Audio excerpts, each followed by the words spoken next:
retards. Well, here we go. There's a very good right, chance we're live right now. I don't know if it's true, but let's find out. All right. Could be live on Kick for all I know. You guys tell me if we're live. I think we're running. Yeah, we are live. Wow! We are live. Welcome. Welcome to this fucking Welcome show. everybody to Lolcow Gold. Yeah, there is no music today. There's none of that shenanigans. I'm here as a substitute. I don't know if I'm a host or just running OBS, but I'm here. I'm happy to host. I'm happy to sit back and comment with you fine gentlefolk. But Tech is sleeping because he is driving tonight with Grim, who's in the air right now. I think my understanding is Grim has a false flag operation to do over Kansas, and then after that he will land, and then they will drive to Fat Camp. So they said, Jaffe, run the OBS. I'm like, here I am, boys. What can I do to help out? Well, so, thank you for helping. Yeah. Hell yeah. Yes, David Jaffe. Oh, I hello. wanted to make you comfortable Oh, on this new endeavor you're on Lolcow Gold. well, I do appreciate that, my dear. You sound positively. Oh, I thought I'd get nice and pretty for you. Let me see one. Nice and pretty for you. I'm not looking yet. One moment. Hang on now. I want to get the chat up here so I can see what the fuck we're talking about. This season, you've got... Oh, Jesus. Oh my goodness. Hang on now. I think he's trying to be Sweet Tooth. Hang on. Oh, shit. Look what you did done. Good God almighty. Well, hell, you look delightful. I'm not into the boys, but after seeing you dressed up like that, I may just have to change my mind. Good God almighty. Now, Did my dastardly evil twin sister never tell you about little old me? are you Birdie Buttons? Is that who you is? I'm Bunny Glutton. I love you. You're my best friend. Good Lord. Now, let me ask you. Do you have a woman in your life and she's okay with that? Like, does she look at you and she says, well, I'm still going to fuck you? Or what's that about? No, I'm single right now. Fuck, dude. Well, there might be a reason for that. And we might be looking at it right now.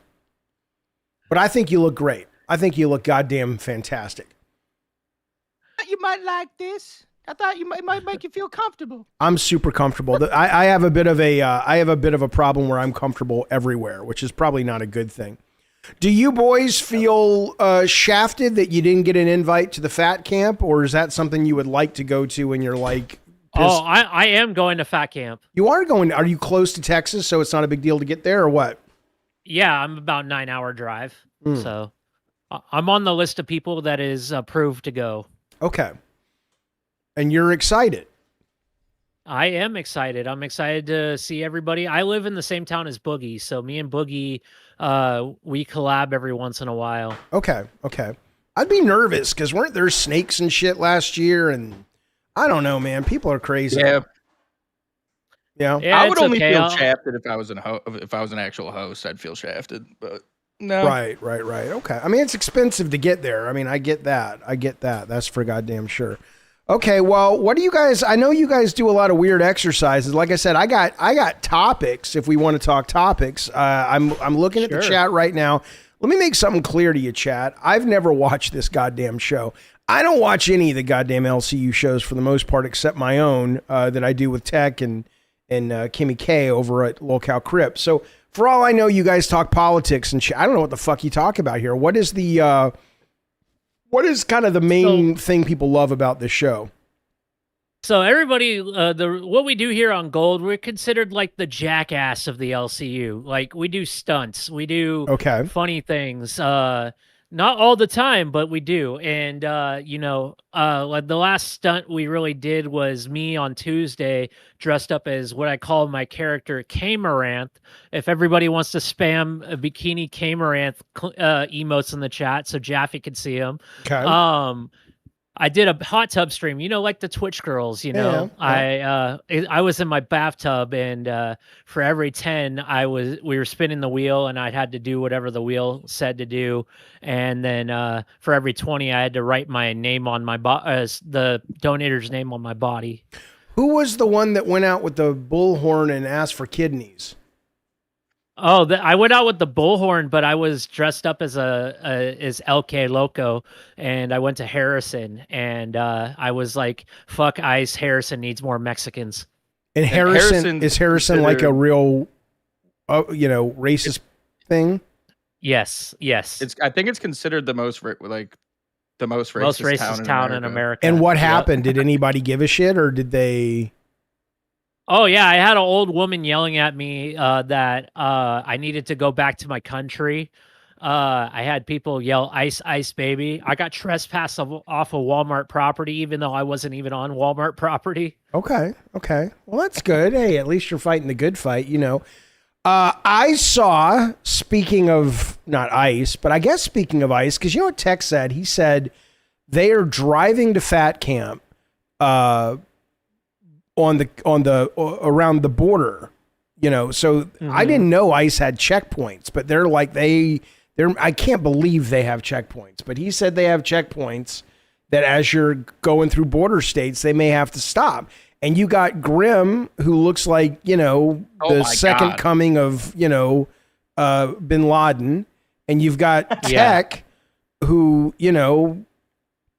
looks like Tech. I don't know if they're coming back. I don't know if they're coming back.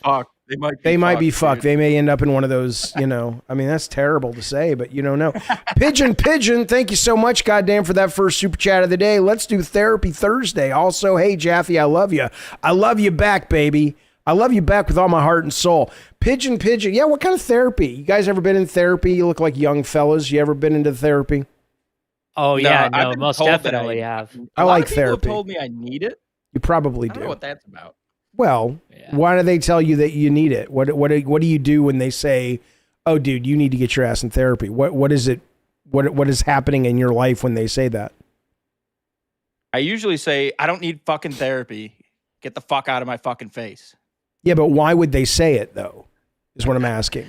No, I don't know. Just throughout the years, I've been recommended. People have been like, it's helped me a lot. I don't know. I just don't trust doctors and stuff. Why? They go to school, and that's not a good thing, man. Know, dude. Well, you got to start. You got to open up your soul a little bit, baby. Doctors are. Look, are there fucking swindlers and shit out there? You goddamn right. Abso-fucking-lutely. And there are people that will, but that's not the majority of people. But the problem is that's what gets on the news. That's what gets reported. So people start thinking all the doctors are fucking corrupt. But I'm like, these fuckers go to school for decades and they intern forever, and they're only human. But fuck, man, maybe you need therapy. Maybe you're fucking crazy. You don't even know. What if you're like the Joker and you're like, you get what you fucking deserve, Murray? I mean, what if that's where you're headed? Dude, I was walking around my house before the show, and I had a serious look on my face. I looked in the mirror. I fucking felt like John Wayne Gacy right now. I'm like, yeah. Yeah, I mean, I get it. I get why,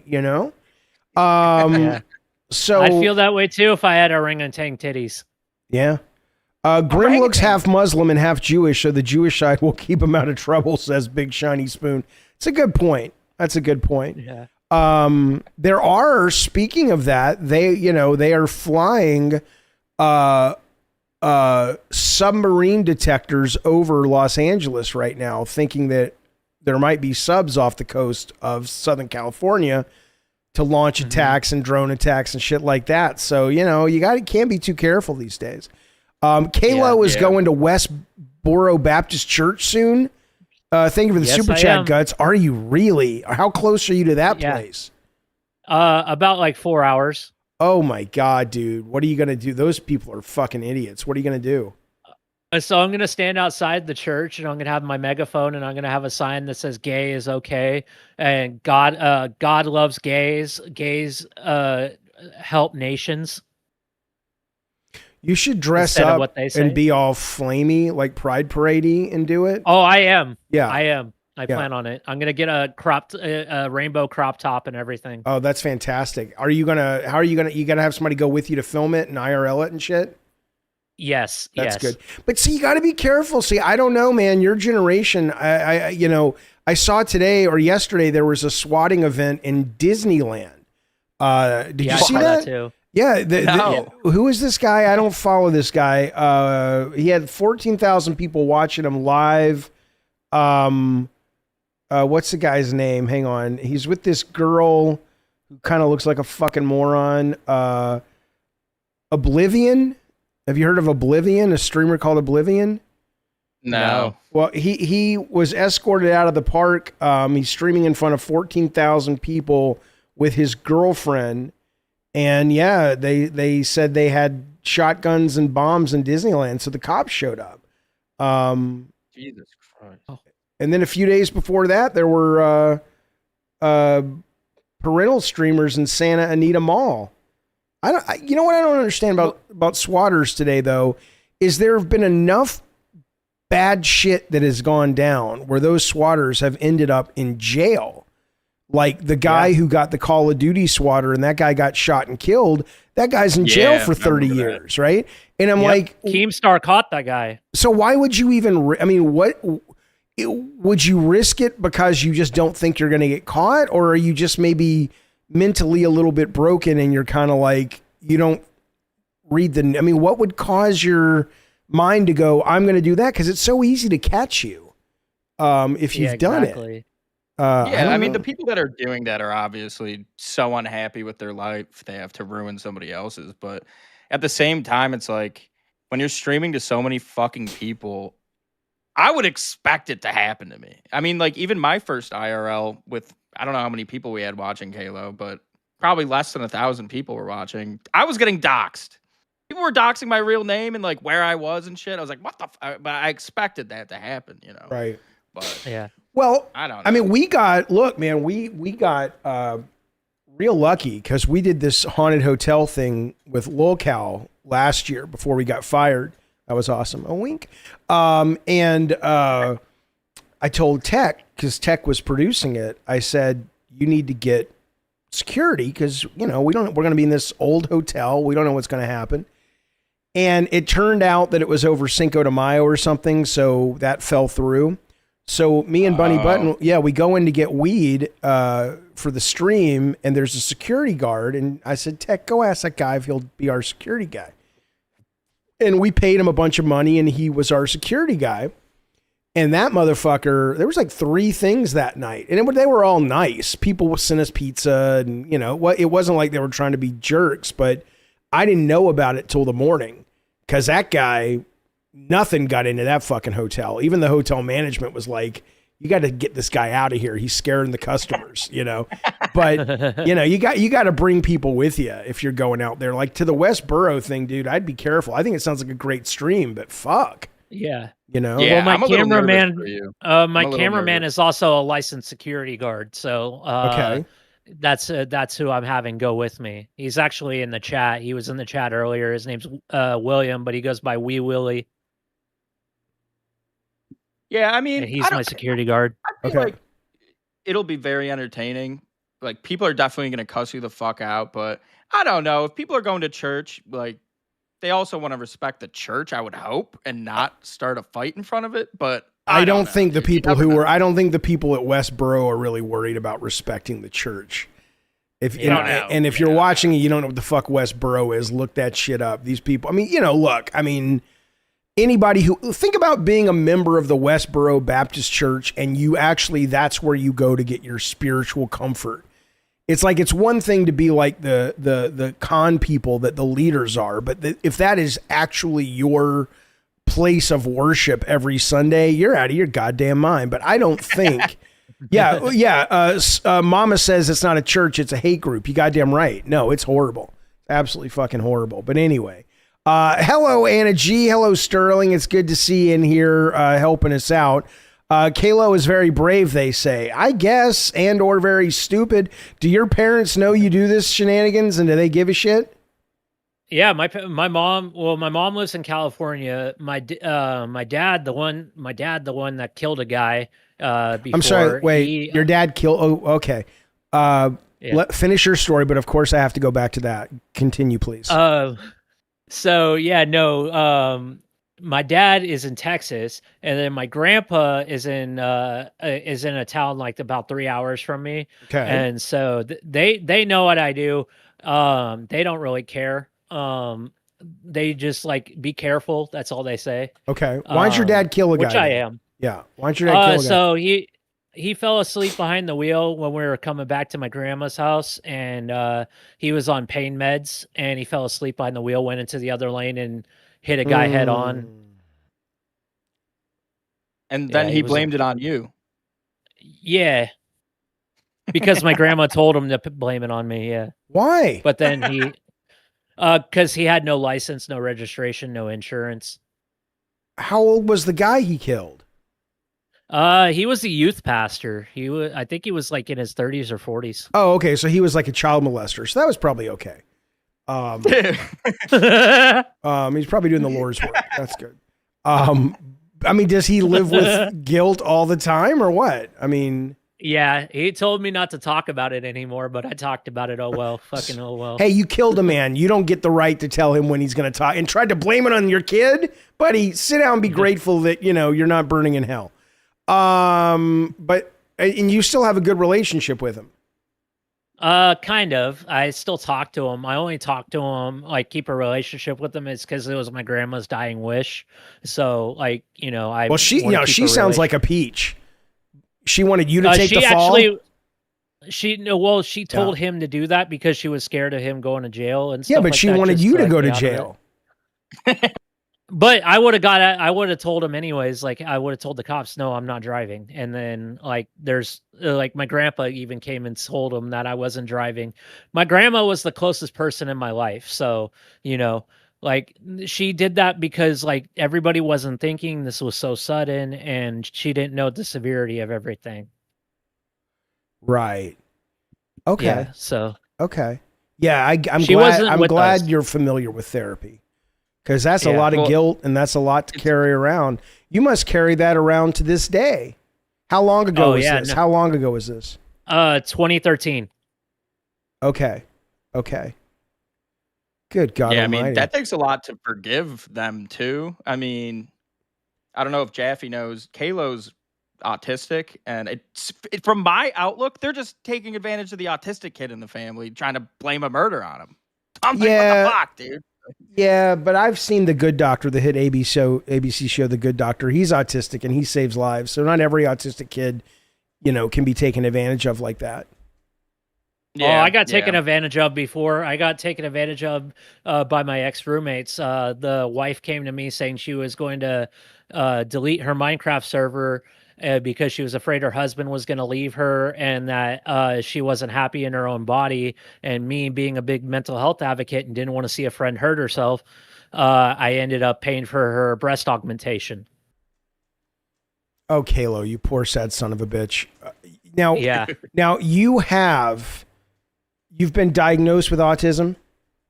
Yeah, I was diagnosed in 2002 with Asperger's syndrome. Okay, so...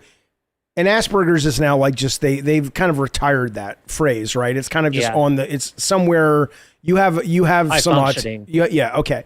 So, but you have the cognizance, you have awareness that you are autistic, and you know that you maybe can be too trusting. Like, how does it manifest in a way that's negative for you? Is it that you don't read the sarcasm well?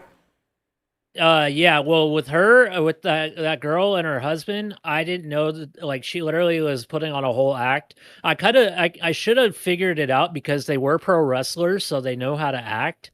But no, there's nothing like Meryl Streep and Charlotte Flair, two of the greatest actresses our country have produced. Wrestlers are great actors. Yes, continue, please.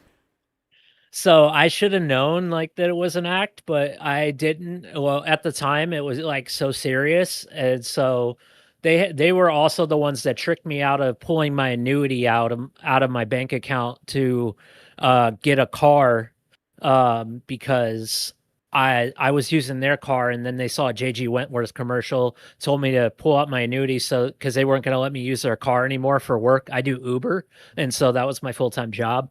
And so they tricked. That was plan A. Plan B was tricking me into paying for the boob job thing. But why did they want you to pull out money? I'm assuming you're saying annuity, not your nudities, right? You weren't keeping like safe deposit box annuity. Pictures. Okay, so they wanted you to pull money out of your bank to do what with? To get a new car, so that way I stopped using their car. Well, how is that tricking you? Great, so you have your own car. Yeah, well, there was some malice behind that. Sure, they wanted me to get my own car, but also they were planning the whole thing about tricking me into paying for dude's wife's boob job. Okay, so how are they related though? How does you buying a car move the needle on her getting new tits? Because it was about $32,000, and the surgery cost about almost $7,000 of that, and then me buying a new car was a big part of that, and then also they stole about $10,000 of money too. So yeah, they used me. And you think they were consciously fucking with you? You know that? Yeah, because they basically said, "Man, we can't believe you fell for that whole suicide acting skit." What the fuck? When they moved out and left me to be homeless, like did they at least let you cop a couple of feels on the new tits that you had paid for? Nope, I didn't see any pictures, nothing. You would think you at least got a test drive. If you're going to pay for them, you can at least go look. Yeah. I mean, come on. Good God, maybe man. And I'm talking. And this is a dude. Stock. This is a dude that had other gay dudes paying him, like, to like have him come over, and the gay dudes like give him fellatio, like just so he could pay his bills. These fucking how do you find these people? Yeah, it's a good question. How did you end up with these humans? I met them through Pro Championship Wrestling in Oroville, California. I was a fan. I went there, and then I became entwined with the company because I was a ring announcer, and then I also did the music for the show. Like I ran the show, did the music, and so they became my friends. We became really close friends. They helped me move back from Southern California to Northern California, and we just became friends. And then I felt bad for them because the husband slept with their ex-roommate's pregnant niece. And so his wife wanted to hurt the niece. So they became homeless, and I took them in, and they said they were going to pay their bills and pay rent, and they never did. So yeah, I just got fucked in the long run. Well, the good news is Mama B says, thank you for the very generous super chat, says, you are a breath of fresh air, Kalo. I mean, thank you. He's a goddamn, I just have a heart of gold, and people take advantage of it. You got to stop telling, you might want to stop telling yourself that. I mean, I'm sure you're a sweet guy. You seem like a sweet guy, but there's a point where you can have a heart of gold and not be a fucking doormat, and I hope you've learned that, right? I mean, I have. Yeah. That's good. That's good. Yeah. Would you like to know? You learn. Yeah. Would you like to know what states have the biggest penises? Texas, probably. Well, there's an average penis size in every state. Study just came out. What state are you in? And I'll tell you the average size of a penis at full erection. If you'd like to know, $5 and I'll tell you, unless these guys ask specifically for a state. What state would you like to know? I'm in Arkansas, so. All right. Arkansas. Ooh, you guys have small dicks there. In fact, Arkansas. Wait, you're not from Arkansas. That's true. I'm not from Arkansas. Where are you from? I'm from Chico, California. Okay, so California is decent. California is right in the middle, 6.1 inches. The national average is 6.3 inches fully erect. What about where? Pennsylvania. Pennsylvania is, not bad. Not bad. Above the average, 6.5. 6.5. Oddly nice enough, average. this is not bad. It's not bad. I'm trying to see where the biggest interesting. Now that's interesting to me. The biggest penis. Can you guess the state that has the average biggest cock when it's fully erect? Holy cow, that is a big cock. Holy shit, compared to the other ones. Good God Almighty. I'd have to say Texas, because they say everything's bigger in Texas. It ain't Texas. Texas is coming in at, where did Texas go? Texas is coming in at 6.2, below the national average. Wow. Nick Jonas Diabetes, thank you for the super chat. He wants Minnesota. You got it, pal. Minnesota will come in hard at 6.8. But the biggest penis. This is nuts, man. The biggest penis in America coming in at 7.13 inches. The only one that gets to 7 is where they made the movie Field of Dreams, Iowa. Iowa people have the biggest cocks. The smallest cocks. Well, it makes sense because they have the Iowa caucus there. That's pretty good. I like it. That's true. That's true. And listen to this. The smallest dicks in this amazing country of ours, you can find them in a little state I like to call Colorado. They have 5.5 inches for their penis sizes there. So, you know. I've been to Colorado. The climate, I mean, maybe like everybody's so fucking cold half the time, like you can never grow. I don't know. It's a good, yeah, that's, now that's interesting. That's interesting. Seed Rink says it's mostly white people there. But I assume, though, that Iowa has mostly white people, too. So yeah, Michael Friedman said Iowa has no black people. Okay, well, there you go. Yeah, there you go. So, but then again, Flongle says Iowa people are also known to be the biggest liars. Could be true. Yeah, so who the fuck knows, man? Well, yeah, LB says a black rapper came from Iowa. Yeah, and this was the recent survey. When he was still in Iowa, his was so big that they were like number 20. But that one black man leaving Iowa was enough to plummet them. Actually up to the top. Sorry. I got my bit wrong. I did my bit wrong, you guys. I'm new at this. What? I wonder if that rapper's name was Little Cornfield. Little Corn Cob. Yeah, Little Corn. Do you think they just go out? Do you think they just have like corn cobs and just compare their dicks to them? They're like, yeah, I'm close enough. I'm close enough. I'm close enough to the average. Or it's like, God damn, I don't, my penis is only 6 inches.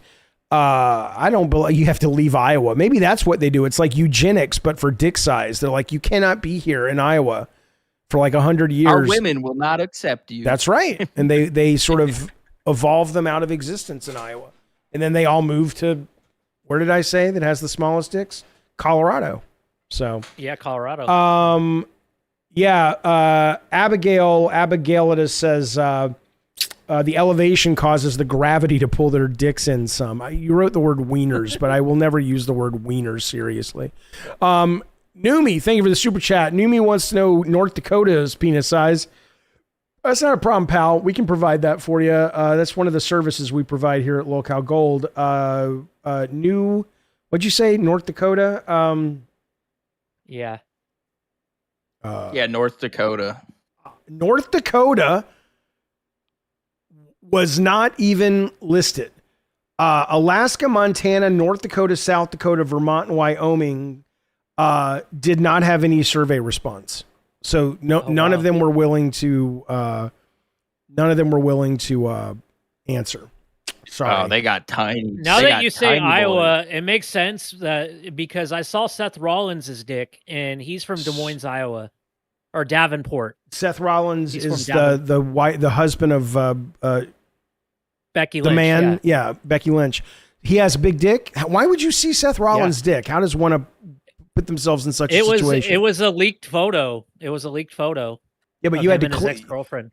Okay. And I've seen Kalo's dick. Yeah. Kinda. Yeah. You know what I did that was really bad? Because I used to like have a crush on the girl who played Supergirl, Melissa Benoist. And somebody says, well, you know, her sex pictures leaked. And I said, well, I'm not going to look at them because that's low class. But you know what I did, gentlemen? You looked? I looked at them. You fucking looked. I fucking looked. I had to. I didn't have to, but I looked. When you look, I mean, you know. You gotta look. I saw Soraya's photos when those got leaked. I was like, I thought she was hot, so I was like, Soraya. I don't even know who that is, but I'm an old guy. She used to be known as Paige from WWE. Oh, why did she just change character or something? Oh no, Saraya is her real name, but when she left the WWE, she couldn't keep the page name, so she just went as Saraya. Got it. Is she still wrestling? She's trying to get back into WWE, I think. Yeah. Because she was wrestling for AEW for a bit, and then she ended up leaving AEW, and now as a free agent, she's doing like the Comic Con or like the circuits of like random Comic Cons and stuff. Yeah. And doing photos and stuff like that, or like photos with fans and stuff. But now, when you were into that and you were announcing, did you have a dream of wanting to be in the ring? Like, was that your fantasy? You wanted to be one of these people? No, I've always wanted to just be a ring announcer. Like I've always like had the voice for it because I've always done the following contest is scheduled for one fall. It has a 15-minute time limit. Yeah, I do that. That's not bad. I mean, if your goal is to basically imitate what others have done and not innovate, sure. Yeah, like I learned how to one of my mentors that taught me about ring announcing was AJ Kirsch, aka Broseph Joe Brody, aka The Rock the Promo Champion. Is this your special interest as an autistic man? Is this your special interest? I like wrestling. I love wrestling. It's your hyperfixation? Well, no, I like Twitch and YouTube too. Okay, like, that's my. I ask because I have a son who is autistic, and he's like you, very high functioning. But when he locks onto something, like we'll be taking walks, and he'll spot a bug on the ground, and the whole walk comes to a stop, and he's just got to tell us all about the fucking bug. So yeah, I gotcha. Is that weird? That must be hard to be in a world of people who don't. Because being around autistic folks. And having ADD, which is totally different, but I understand neurodivergency. People can be assholes. Yeah. And it's really shitty because, like, I think my kid is super cool. I think somebody that's so into something that they, put all of their fucking processing power into that. Mm-hmm. Why would we need more of that shit? We'd have better roads and schools and policies if people are assholes. I'm tired of neurotypical people. I want to kill them all. Yeah, everything I always got a lot more organized if everybody was autistic. Yeah. Well, no. Everybody don't have to be autistic. Just appreciate. Stop looking at people that are different as some kind of lesser and go, holy shit, we got wizards in our midst, man. Put that fucking guy in charge of traffic. He'll fucking make it awesome. Mm-hmm. I got picked on in school for being autistic, and then I turned myself, like when I became a freshman in high school, I changed who I was a little bit, and I became a rapper, and then people were laughing with me instead of laughing at me and picking on me. They were like, no, this dude's actually cool. But I hate to ask, but are you sure they were laughing with you? Not near you? Well, Either way, I made funny music I joked on myself to take that power away from people. Oh, I see. Like so you were rapping about things that were funny. It wasn't like you were up there trying to do Kanye and shit. Yeah, like I made songs like should we show him? Because I'm too fat and everything like that. Like I've done parodies and stuff like that. Should we show Jaffe a video? Or just do it now. Do some freestyle. Okay. I don't even get free. I mean, let me ask you, as a totally non-experienced guy on this stuff, when you watch people on YouTube freestyle, like, do they have shit prepped though? Like, they don't know that they're going to be freestyling that person, but they've probably worked out like 50 or 60 little modules that they can link together, or are they literally coming up with all of that on the fly? I could. There's one person that I know is really good at coming up with stuff on the fly, and that's a white guy, and his name is Harry Mack. And I've seen him like ask the crowd to give him like random words and stuff to use, and then he'll just like wrap bars around them, and then finally throw the words in, and then move on to the next word, and that's what makes him very entertaining. Yeah, I've seen that guy. But I will say, I know a lot of the freestylers are bullshit only because they've probably worked those songs in their head over and over and over again, and then they just act like it's coming to just out of nowhere. All right, let's do this. $10 in the super chat for a topic. We'll all do a freestyle, then you guys can vote on who did the best one. What do you think? Are you guys up for that? I'm down. I'm down. I'm down. All right. I'm down So, for I mean, freestyle. I think I'm pretty fucking good. You know, nah, I don't know. I think it's hard, but we'll try it. Well, here's something I've done that's kind of written. Don't give it away for free. Don't give these motherfuckers shit for free. Don't buy their tits. Don't buy their tit operation. They want In the my magic. early 20s, I used to write raps and shit. I was a SoundCloud rapper for like half a year. What does that mean though? Can anybody who just puts rap on a SoundCloud be a SoundCloud rapper, or did you reach a level of success to be able to call yourself going that? to like the studio and shit. Okay. Like, rapping. But I realized I was like, I'm a better writer than a rapper. Like I can't execute it as good as like I'm never gonna be a rapper. Right. No right. way. Well, you never know, right? I mean, I don't fucking know. I actually have published songs on Apple Music. If you could see here, hold on 1 second. It's gonna, yeah. Dude, my old rapper name. Do you know what my rapper name was? Big Titty Al. God, that would have been better. What was your name? What was it? I wasn't fat when I was rapping though. I haven't always been fat. Okay. I have no idea. It was Lil Gringo. Lil Gringo? Lil Gringo. Okay. All right. I've always been Kalo. That's like originally my nickname in school I gave myself was Mile Kyle, but then people would make fun of that and say, "Oh, we know why you call yourself that because you could see you from a mile away because I've always been chunky." And so when I was in the meaning behind my name was I was a freshman in high school and a senior came up to me and was like, "Hey, I see people making fun of your nickname. You're going to be from this fame forward, you're going to be called Kalo." So, and this dude was also a bigger guy. So he was a senior and he called himself Big E. So he called me Kalo and I've stuck with it. Tech's funny too, because it's like y'all's generation is so like, I call Tech, but I know his real name and he is so terrified of people knowing his real name.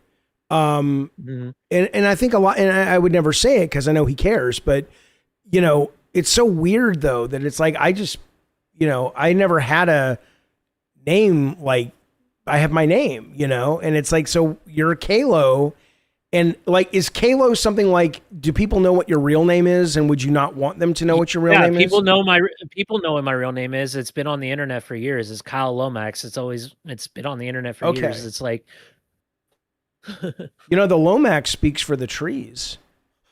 Yeah, it's not the Lomax. It's the Lorax, says doctors. Now. Nick Jonas drops a 10. He says, look, my subject for your freestyle is hitting a blinker. Also add this to my Jaffe hit a blinker fund. I would love to hit a blinker soon. All right. Let's go around the circle. We'll start with you, Kalo, since you are the pro. And let's not, we don't need a whole goddamn, Bohemian Rhapsody epic. Just like 2 or 3, what do they call them? Bars or line, whatever the fuck. Just don't. Until you can't. Until you can. Okay. All right. Okay. I just hit a blinker. I fucked your bitch, dropped her in the toilet, and now she a stinker. I come from Chico, Califo, the 530. And we like to flex over there. We like to get parties. I saw a dude walking down the street in Chico. He was wearing Ed Hardy. There you go. Something like that. Okay. Now, don't forget, you're going to rate all 3 of these. How are we going to do this? I can't put up a poll because I'm not signed into the live chat. Yeah. So we'll just do. We'll just keep in mind there'll be 1s, 2s and 3s. Well, no, it'll be 1s for you, Kalo. It'll be 2s for Albert and 3s for me. So, but not yet, of course. Okay, so all right, Albert, you're up. Right. Yo, I'm about to hit a blinker. Yeah, blinker with David Jaffe. We about to go fucking eat some caffeine. We don't even know because we're fucking fiends. We're gonna go have a dream with fucking a Polynesian woman. I don't even know how I'm cooking. I'm cooking so hard that I don't even know what I'm looking at. Yeah, I'm an acrobat. No, I'm not. I'm fucking fat. I'm gonna fucking go on my knees. On my knees. Yeah, it's a fucking breeze. I'm gonna go have some fucking Chinese later. Yeah, I'm gonna fucking roll up some paper get so high that I don't even know how to all the vapor. I'm fucked. I'm fucked. Yeah, I'm gonna go eat some lunch. I'm gonna go eat some lunch in my truck with a fucking bunch of I don't know. Well, now you're just rhyming the words. Okay, fine. Here we go. All right. So there you go. That's okay. Now my turn. Okay, we got 1, 2, and here's 3. Oh God. Oh God. You might think I'm a deep thinker, but it all comes from the blinker. Because when I was stuck in the clinker, I was fucking your wife who was a kinker, and she says to me, Jaffe, I gotta say now, you're the kind of man I want, and I gotta tell you how. I want you to bend me over on the couch, make me moo like a fucking cow until I say ouch. And then we pull the drugs, and then we pull the rugs, and we sit down together, and we give each other hugs because we love each other, and we fuck each other, and life is good together. But don't fucking take my blinker or I'll throw you out in the nasty ass weather. All right, there we go. Okay, so oh yeah, there you go. So Jaffe's better at 3, Albert's better at 2, 1's better at Kalo. Hit us up in the chat. Let's see what we got. Who's got the best? The best spam rap. the numbers. Spam the numbers. All right. Spam the numbers. Well, don't spam them because I'm trying to count them. Oh yeah. I'm waiting. Nobody's voting. Let's go. Hit numbers, folks. Okay, now we're getting. Shit. They're fucking with Jaffe. They're 3, fucking with Jaffe 3, heavy. 2, 3. It's looking like Jaffe's winning right now. Well, not yet. 3. Okay, Jaffe's got a lot. Yeah, you guys are. Yeah.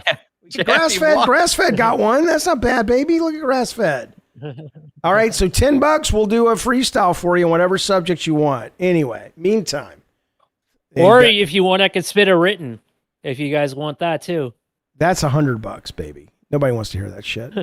But now, I don't want to. I mean, I don't know if we should set a goal for it for tomorrow. I kind of want to take an autism test. I can just tell you. What do you mean? You could just tell? You're a doctor? I can tell. You can tell what? If you're autistic or not. That you diagnose me? That's fucking crazy. All right. You're not autistic. You're depressed. Okay. Fuck. Right? God damn it, Jaffe. Right? I don't know. Yeah, you're depressed. I don't know, dude. All right. Listen to this. Yeah, you're depressed. Okay, now, but you can take pills if you want to be autistic. It's like, I mean, that's always the thought experiment, right? Which is like, if you were autistic and you could take a pill to get rid of it, would you? It's kind of like if you're a mutant in the goddamn X-Men, because they make it out like, oh, muties are terrible. Fuck you. If I could shoot laser beams from my fucking eyes, go fuck yourself. Fine, I'll never be accepted. But you know what? I can shoot fucking laser beams from my fucking eyes, man. Or I can fly, or my body's made of metal. Oh no, I'm not accepted at the PTA. Who gives a fuck? Exactly. Idiots. If someone wants me to do one of my writtens, we'll drop a 20 and I'll do a written. Big shiny spoon. Yeah. It ain't like I'm a goddamn genius. I'm just reading the room. He says he's topless with clown makeup on. 1,000% depression. It ain't hard to tell. It ain't hard to read. Glutton. I know who you are. So yeah, it's a bit. Pigeon says so. X-Men equals autism. Yeah, that's exactly. Well, X-Men were originally more of a civil rights thing, and then the gay community co-opted it. It's usually just a metaphor for outsiders. So disregard the schizophrenic hallucinations. So you have schizophrenic hallucinations, Albert? I don't know if I'm schizophrenic. Who's saying that? Somebody in the chat. I don't fucking know. I don't know. It's the first time here. Andrew. Okay. C-A-A. Shut the fuck up. You know what you guys should get, even though you're too young? Go ahead. No, go ahead, Albert. Go ahead. No, I was going to say, shut the fuck up. You don't know me. You don't know me. I know you enough. Andrew, you don't know me, Andrew. All right, go on. Hey, listen to this. You guys have a very loyal member, been a member of Band World for a month. Sea Drank 0.5 mushrooms soaked in lemons for 30 minutes. Bye-bye depression. Baby, I would love to get some mushrooms. And let me tell you something. I was offered to go to fat camp, and I don't want to go to fat camp. But if Keemstar ever sets up like we're going out to the goddamn desert or to the Skinwalker Ranch or around that area, and we're going to have a fucking UAP, UFO, fucking cryptozoology meets DMT, ayahuasca mushrooms camp, I'll be there first motherfucker in the goddamn desert. You goddamn right. But I would self-fund that. I would self-fund to go. That would be, because especially if you get like a shaman, like a respectable shaman to come and administer it, and you can't do it on camera, but you can show the results on camera. Can you imagine like 10 people who have just done fucking ayahuasca sitting around the goddamn desert, 10 miles away from Area 51 or Roswell? Come on now. I've always wanted to try ayahuasca, but I mean, I've dabbled in, LSD and mushrooms, but I've never done ayahuasca, and I feel like that would be an amazing thing, but I would never do it without the proper. No, you got to have people with you that you really feel safe with, and and it ain't gonna be Boogie, and it ain't gonna be Keemstar. That's what I'm saying. You gotta get, like, out of all the people in the LCU that are hosts that I would trust to do ayahuasca with, or to be like the mother to make sure everybody's taken care of. Doesn't have to be a woman, but that kind of energy. I'm trying to think who I would really. I would trust Tech. I think Tech is. I would trust Billy. Yeah, but Billy's going to have a hard time kind of getting to you if you're having a problem, because he's a big dude. Yeah, dude. Like, but if yeah, you need a bucket, I would trust. I've been around Billy. Billy saved my life from. No, I've been around. Wait, what? Yeah, Billy saved my life from jumping off of Monkey Face Mountain before. I've hung out with him in real life. Were you suicidal? Yeah, that's where I would go in Chico, California. I would try to hike up all the way to the top and try to throw myself off when I was suicidal.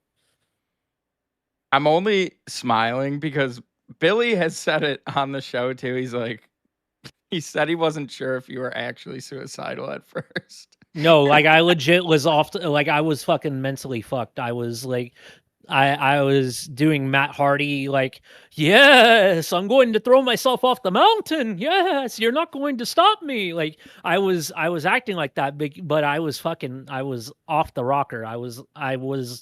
This was me off of my medicine for almost like 2 years, like off my antidepressants, and it fucked me. So you tried to throw yourself off, and Billy leaps in front of you and stops you? No, he called me on the phone and was talking me down off of it. Like he called me on the phone and talked me down off of it. I don't know. I would be the worst guy to call if you're contemplating suicide. I had Boogie reach out to me, and I didn't even know Boogie. 10 years ago, I get a text from Boogie. I'm going to kill myself. I'm like, is this the Francis guy? I have and my kids are sitting there in Vegas. We're just like, they're like, that's Francis. I'm like, yeah, but he says he's going to kill himself. Like, what? I'm like, I don't know the guy. I've never talked to the guy in my fucking life except one DM, and he's telling me this shit. But what? How the fuck did you even see that? Like, how did you even acknowledge it? I was in Vegas. I was on my phone. It hit me as a DM or a text. I don't remember. I could go back and check. So, I got a notification. No, you got to check. I got a notification. But, I don't know if there's a movie from when I was a teenager called Lethal Weapon. And in it, Mel Gibson plays this crazy cop.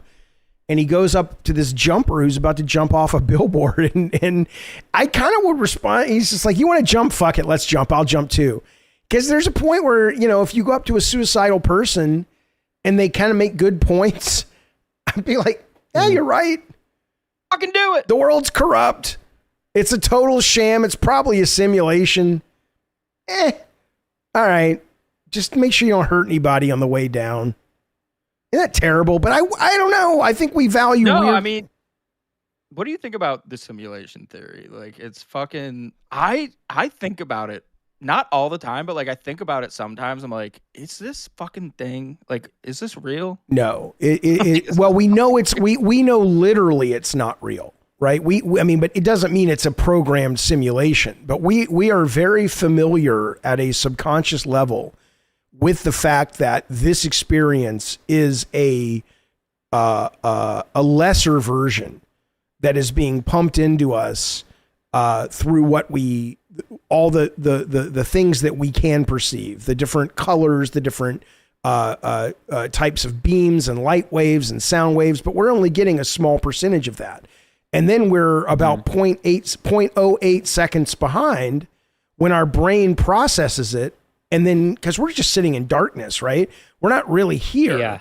And so we have to create what we see. So we're already very comfortable as conscious beings with the idea that we are not really living in the real world anyway. So I do think we're pre-wired to sort of be enticed by the concept of simulation theory. And then when you dive into the fact that, at least as a guy who's worked on video games, there are a lot of similarities to how the brain works and how we code things. I don't code, but the reason we can't take in everything is our brain can't process it all. It's too much information. So the brain has to say, here's a slice of what's relevant. Just like in Grand Theft Auto, it's not really drawing and creating all the stuff around you. It's putting all of its horsepower for the most part into what you're looking at and what you're engaging with. So I definitely think we are in some kind of grander simulation than we're aware of, but obviously I don't know if it's been consciously created, like we're actually in the Matrix, or it's a good metaphor for the fact that we're only tinily aware of what our existence is, if that makes any sense. Yeah. So. Yeah, I mean, well, like, what do you think happens after your body's done? Like, what do you think fucking happens? I have no idea. Do you have a theory? Yeah, I don't have a theory. I would be very surprised, although if it turns out this is true, I won't be surprised. But I would be very surprised that if when this is over, there's not some sense of, oh, of course, like waking up from a dream. I've always felt like this is some sort of, at the end of this, there'll be, a headset removed and I'll be with my friends or my parents or whatever at the mall going, oh, that was so fun. Right. That was so cool. It's a layer. Right. Like right. There's layers. That would not surprise me. Or if I go back to wherever I came from and go, I chose that experience, but I have no evidence of that. That just feels correct. But so what? A lot of things feel correct. But so I'm very agnostic on the whole thing. But my gut says there is something, but it's probably so. We're not capable really of. I saw a guy on the internet the other day, a scientist, say, looking at dark matter suggests that the world has to have been, or existence has to have been, consciously manipulated, right? And I look at it and I go, but that's because you're viewing it through the level of a human brain. But the things that we don't know what time really is. We don't know what consciousness really is. So to kind of put a stamp on it is like a fish in the river trying to figure out, what happened on the last season of Game of Thrones. It's like, that's not for you. You don't have the ability to grok that shit. So I enjoy kind of surfing the realm of possibility. I find it fascinating, and I find it more fascinating the older I get. But and honestly, that's why I find religion troubling. I know it brings a lot of peace to a lot of people, but I'm just like, come on, man, really? I'm not saying you're wrong, but how can you feel that you're right? How can you make decisions based on, other than just morally, oh, I learned a great lesson from the Torah or the Bible or the Quran. Okay, that's fair. But when you're using that as a basis for policy or a basis for logic, these stories, I'm sorry. I think that's ridiculous. So, yeah. Anyway. Yeah, for sure. Looks like chat wants a dollar train. Kalo and Jaffe getting high would be A++. I get high all the time on stream. I love it. I'm happy to do it. Dollar Train or else Nick Jonas diabetes in your walls. That's okay. Shut up, Johnny Bad. You're not even a non-goddamn member, motherfucker. Sorry. Am I allowed to? Sorry, you fucking morons. I don't give a shit. Am I allowed to smoke a cigarette? The fuck do I? Are you allowed? Yeah. Well, you're an intern, so I don't know. Fuck, do I care what you do? I'm just saying, am I allowed to smoke a rolled cigarette on YouTube? here? Yeah, I smoke all the time on YouTube. I mean, it's legal where I am, so I don't know anything about it. But is Gold a successful show or not? It is. It is a successful show. We've been climbing the ranks up there. All right. Well, I'll leave that up to I don't care if you smoke. I a haven't joint. smoked a cigarette in a very long time. It makes no difference to me. Don't ask me. I don't know. I'm in no position to know or care. Okay. But yeah, go ahead. It's a cigarette. It's a cig. I mean, I see Nightmare smoking cigs. Yeah, I look when we did Madhouse, we smoked all the time. Me and Bunny on the stream. So I would smoke that shit if it were me. But look at these motherfuckers in the chat with I'm bored. You know what? You're bored because you were educated with a banana and an inner tube. What you need to do, sir, is you need to open your goddamn mind, your third eye, to the fact that the world is more interesting. And I get it. It. You have a rough life. You have a rough job. Things are tough. You don't come to the LC. You want to see people put on crazy costumes and put hot sauce in their pee-pee hole. And I get it. And you know what? There's 1,000 shows that let you do that, including this one. But not on my watch, bitch. Not on my fucking watch. I'm here to educate your fucking ass a little bit. Let me tell you something. Yeah, next week we're gonna get back to the normal Gold shenanigans. The next shenanigans. 2 days we're gonna hang out with Jaffe and hang out and talk about interesting stuff, because I find this stuff interesting. Most people especially do. like I'm like having a good one time. of the saddest losses that like spoke to me, and that like spoke to me the hardest, and like when I was going through my mental health stuff, was losing Etika. Etika was one of the biggest hits to me because I watched him a lot, and seeing him take his life and everything. Wait, you saw him take his life? You were there? No, I didn't see it. I mean, in the sense of like seeing it online and stuff. Right, hearing about it. Okay, yeah. And listen, man, I didn't follow the guy. Tech, I know, got hit by that pretty hard as well. But I was not, I'm an older guy. I don't really connect with these younger, most of them, But yeah, I know he meant a lot to a lot of people. And yeah, I mean, I don't know though. I think suicide is, I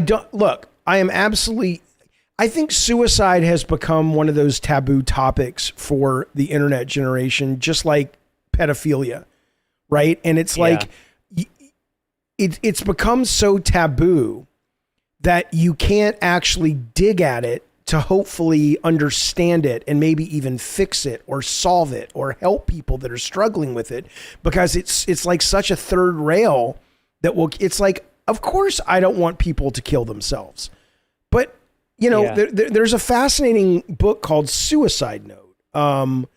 And it was this guy, very bright. Did you ever hear of this book? No. I have heard of it. Yeah, because my counselor talked to me about it. I mean, I haven't read it, but I kind of want to read it. But why don't you tell the people what it's about then?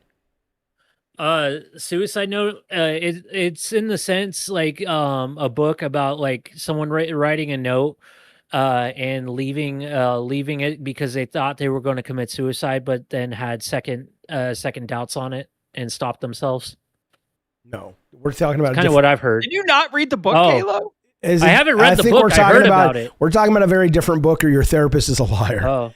The book I'm talking about is, there was a very, very bright guy, and he moved into this apartment, and he was going to basically dedicate all of his time to figuring out what the fuck reality is. And this is a real story. And he spends 2 years reading philosophy and science and this, that, and the other. And then he spends another year or so, I might be getting the timeline a little off, writing this book. And he then goes to the steps of Harvard University with the manuscript. And I believe it was in front of a bunch of kids that were touring. Like, hey, I got into Harvard. Do I want to go here?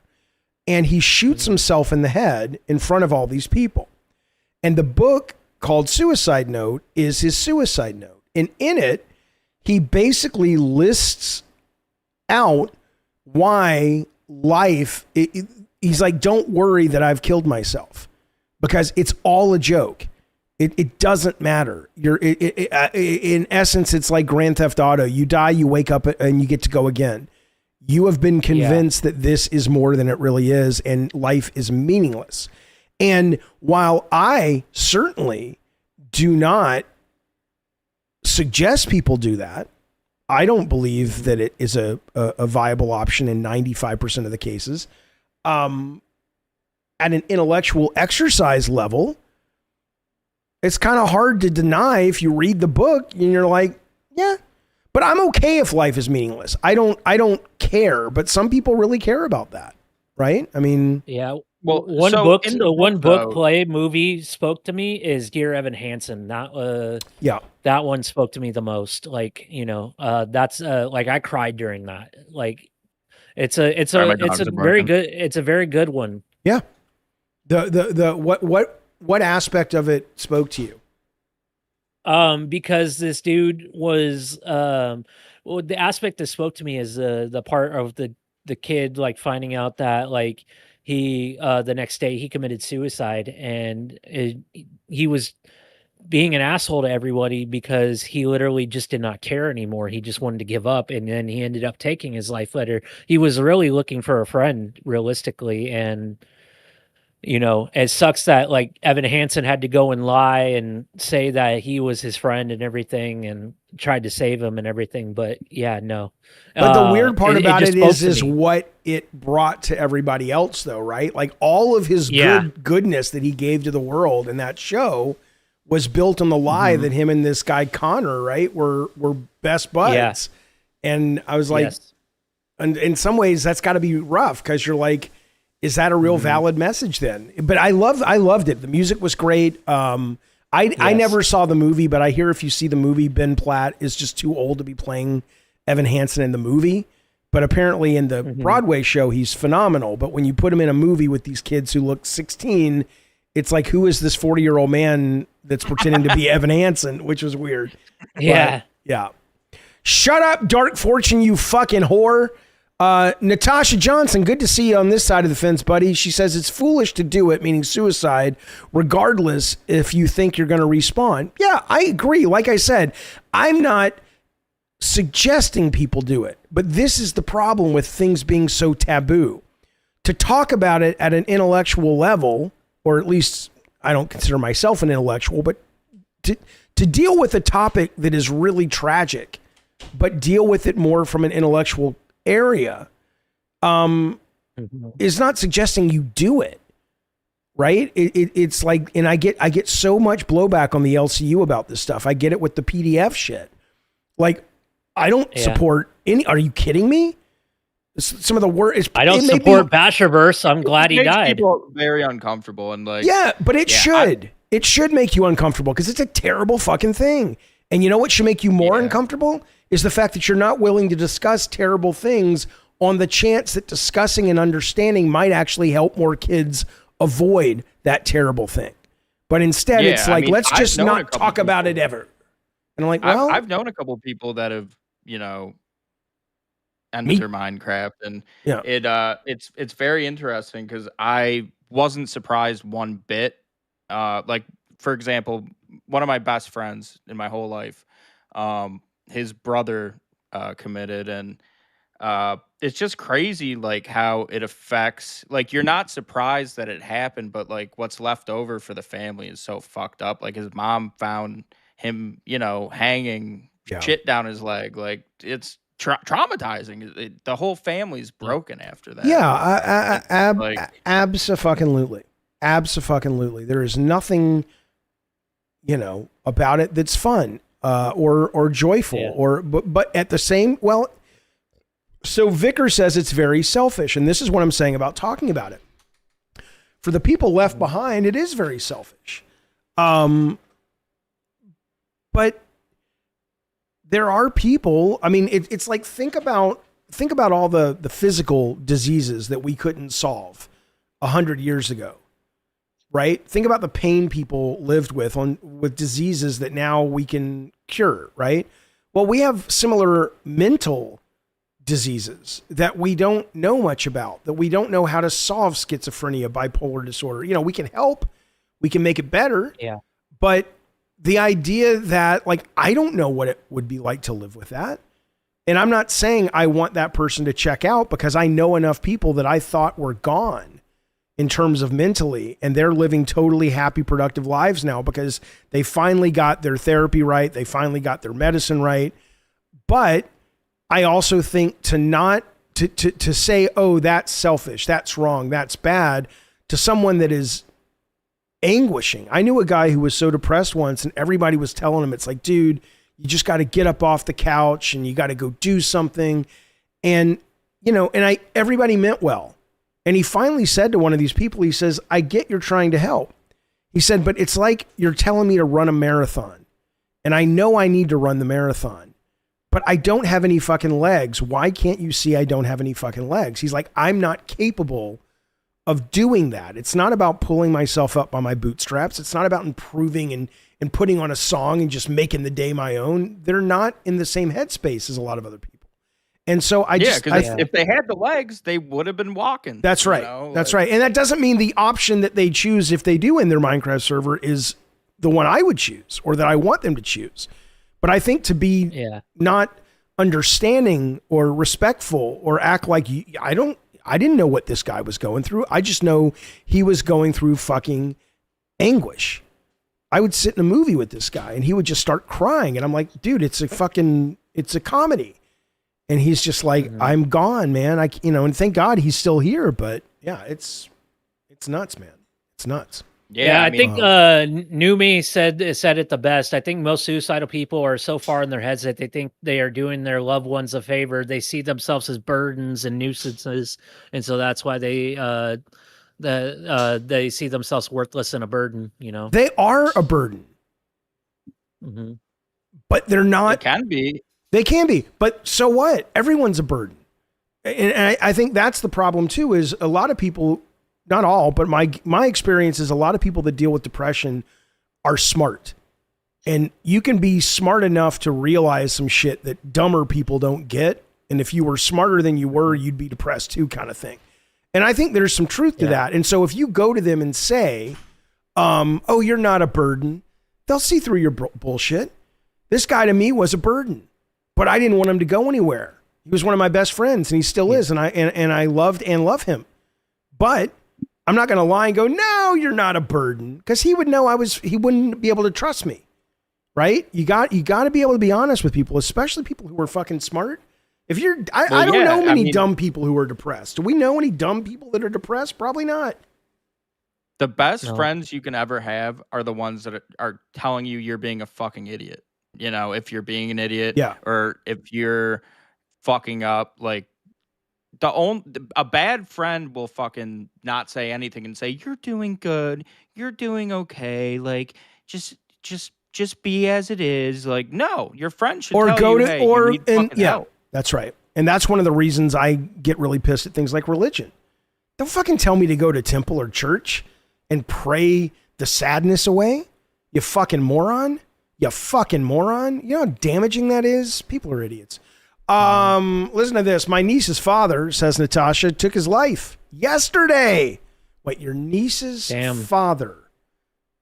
I have a niece. And if it was her father, it would be my brother-in-law. So your brother-in-law, your sister or sister. Okay.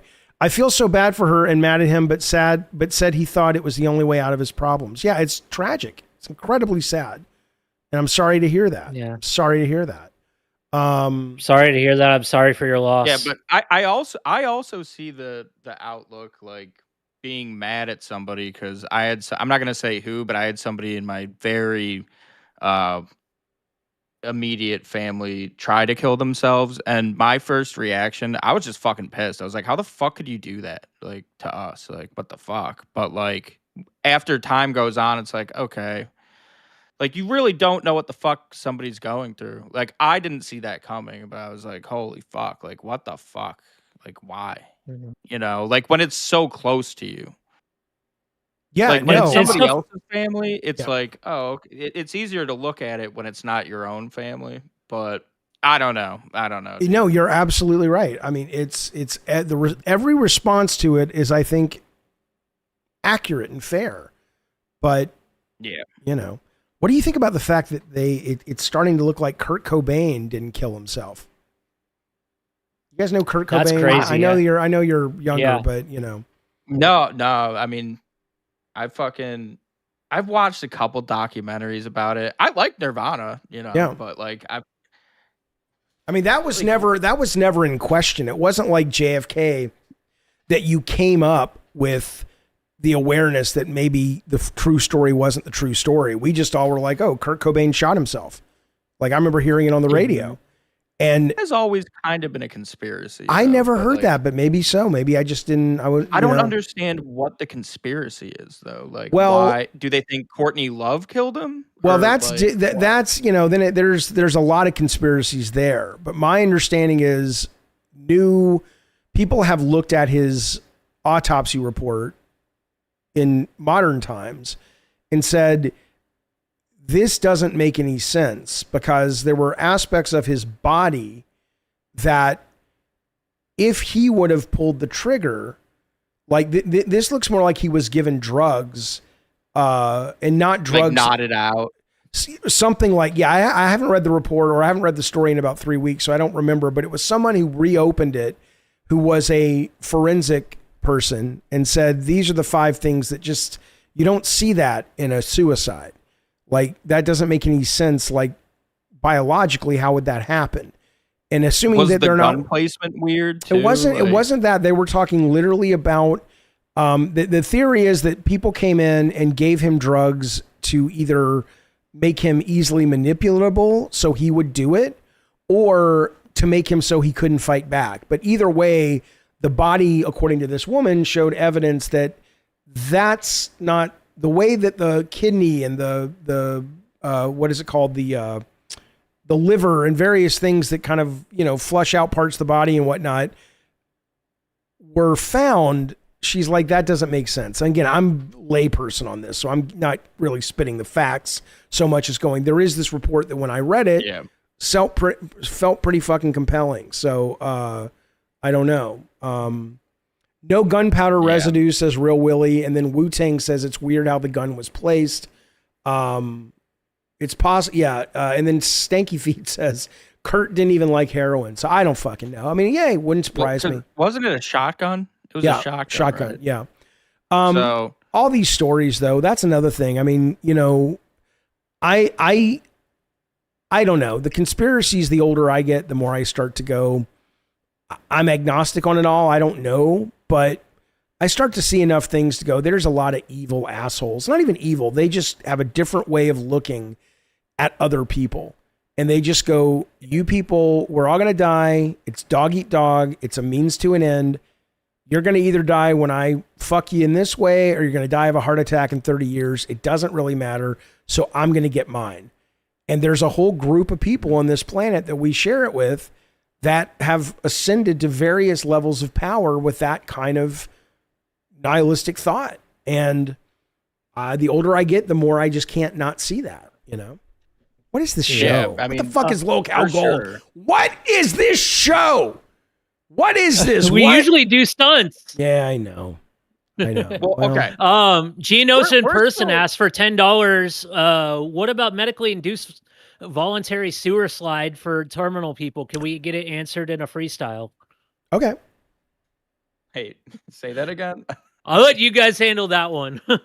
Hey, let me read that. What about medically induced? He said, "What about suicide?" Yeah. Oh my God. Okay.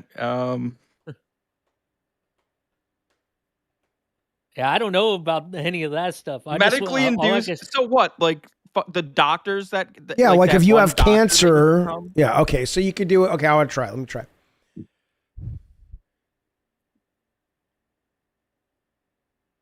So now let's begin as the needle goes in and the liquid drops to your veins. The death will come, but just like some, an essence of you will remain. As you go to the sky and your loved ones will cry, I want you to know why I did it. You said you were sick, so I pulled a trick. I saved your life just to end it. and now you are gone to never appear in the eyes of those you adore. But as you abate,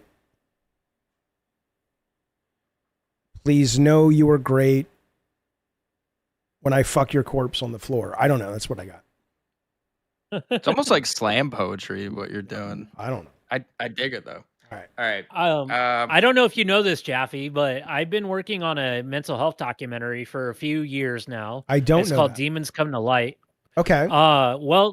It's called Demons Come to Light, and I know I showed Grim the trailer. Do you want to see the trailer for my documentary? Yeah, I don't have a way to show it to everyone else, so if you can share your screen. How am I finding out about? Yeah, this? I'm gonna share it. I'm gonna share my screen, so everyone else will be able to see it because I'm running OBS. But if you share it, don't I have to click on something or no? Yeah. All you have to do is just click on the watch stream. Click on the screen. Yeah. All right. Tell me when it's up. Okay. 1 second. I'm gonna open up Windows Media Player. A piss really quick. I'll be right back. All right. Yeah, there are those suicide pods in Switzerland right now that, I'd do that if I knew I was on the way out. Why not, man? All right. Let me click watch stream. All right, it's up when you're ready. Yeah. Okay. Okay. I just got done talking with Chico PD. Tonight was gonna I accepted death. I accepted death tonight. The last 3 days I felt empty inside. I love everybody. I'm struggling mentally. I mentally am struggling. Right, I'm back. In the past 3 days I felt like I just would be better off just swallowing the whole bottle of pills I have.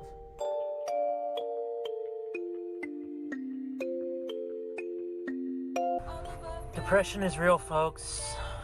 I fucked up. I literally fucked up. I ruined every friendship I fucking had because of fucking my stupidity.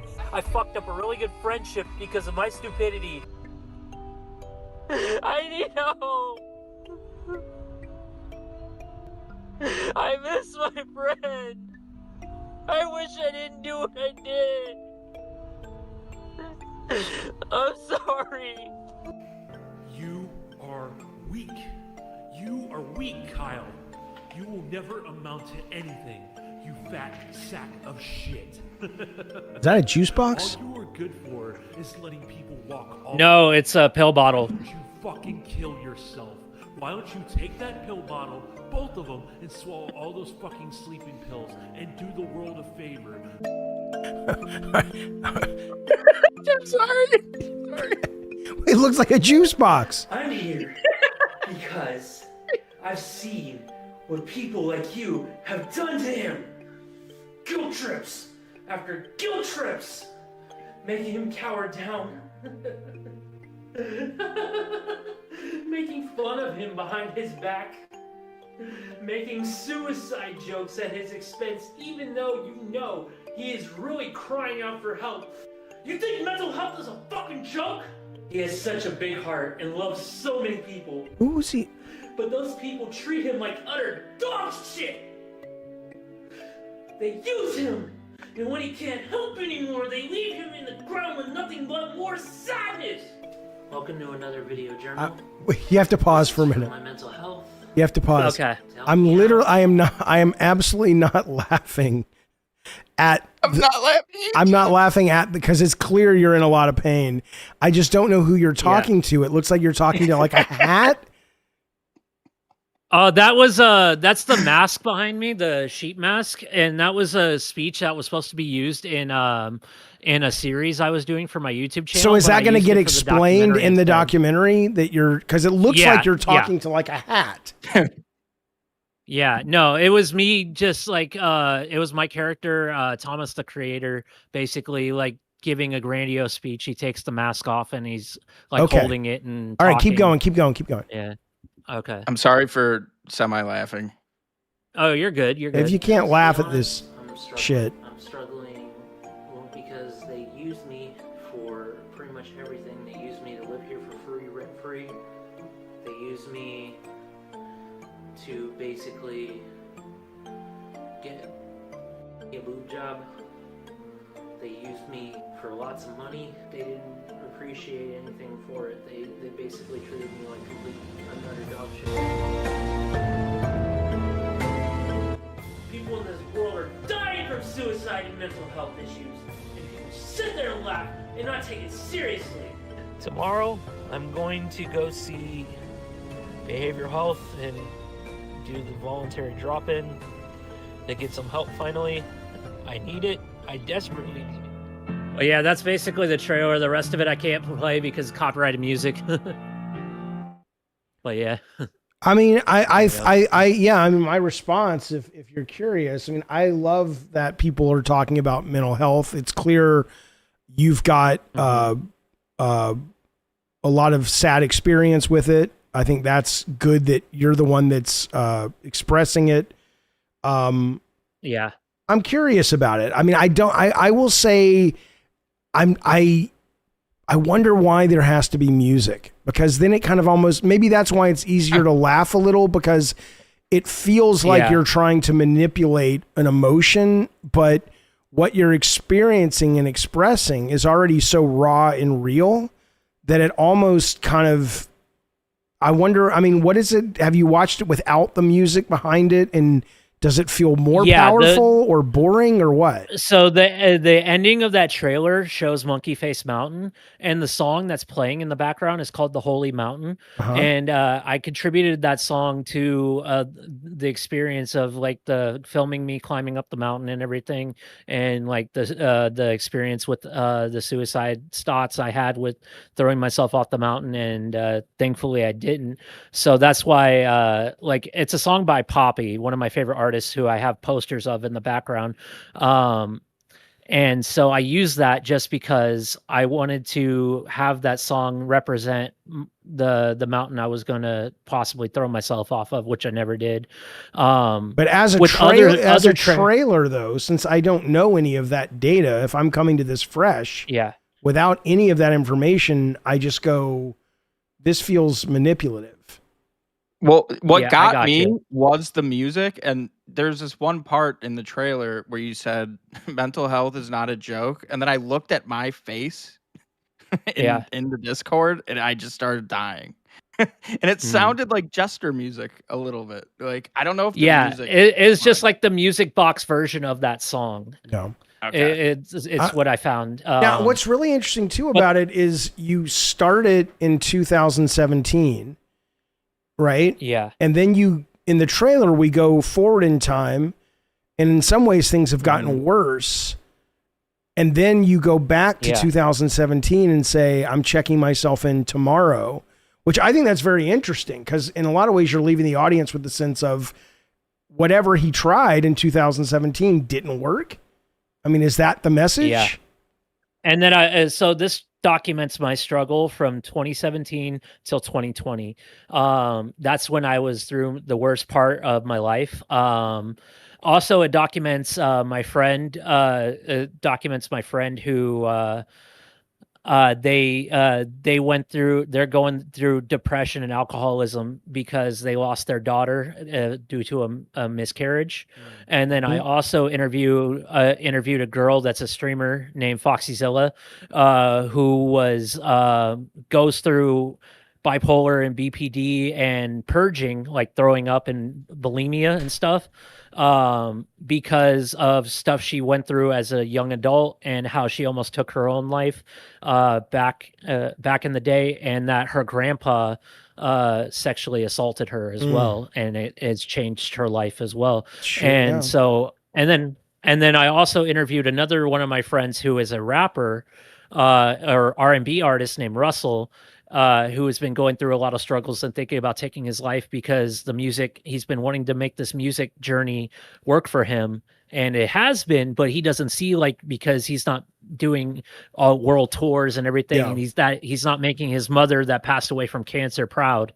And it's been hard for him ever since his mother passed away. Right. So he's been wanting to take his life. I interviewed them. I've interviewed all those people. And the last person I'm wanting to interview is a guy named Shawnee who lives in Vegas that runs a organization that's all about mental health and suicide awareness and suicide prevention, called the Man Boy Mafia.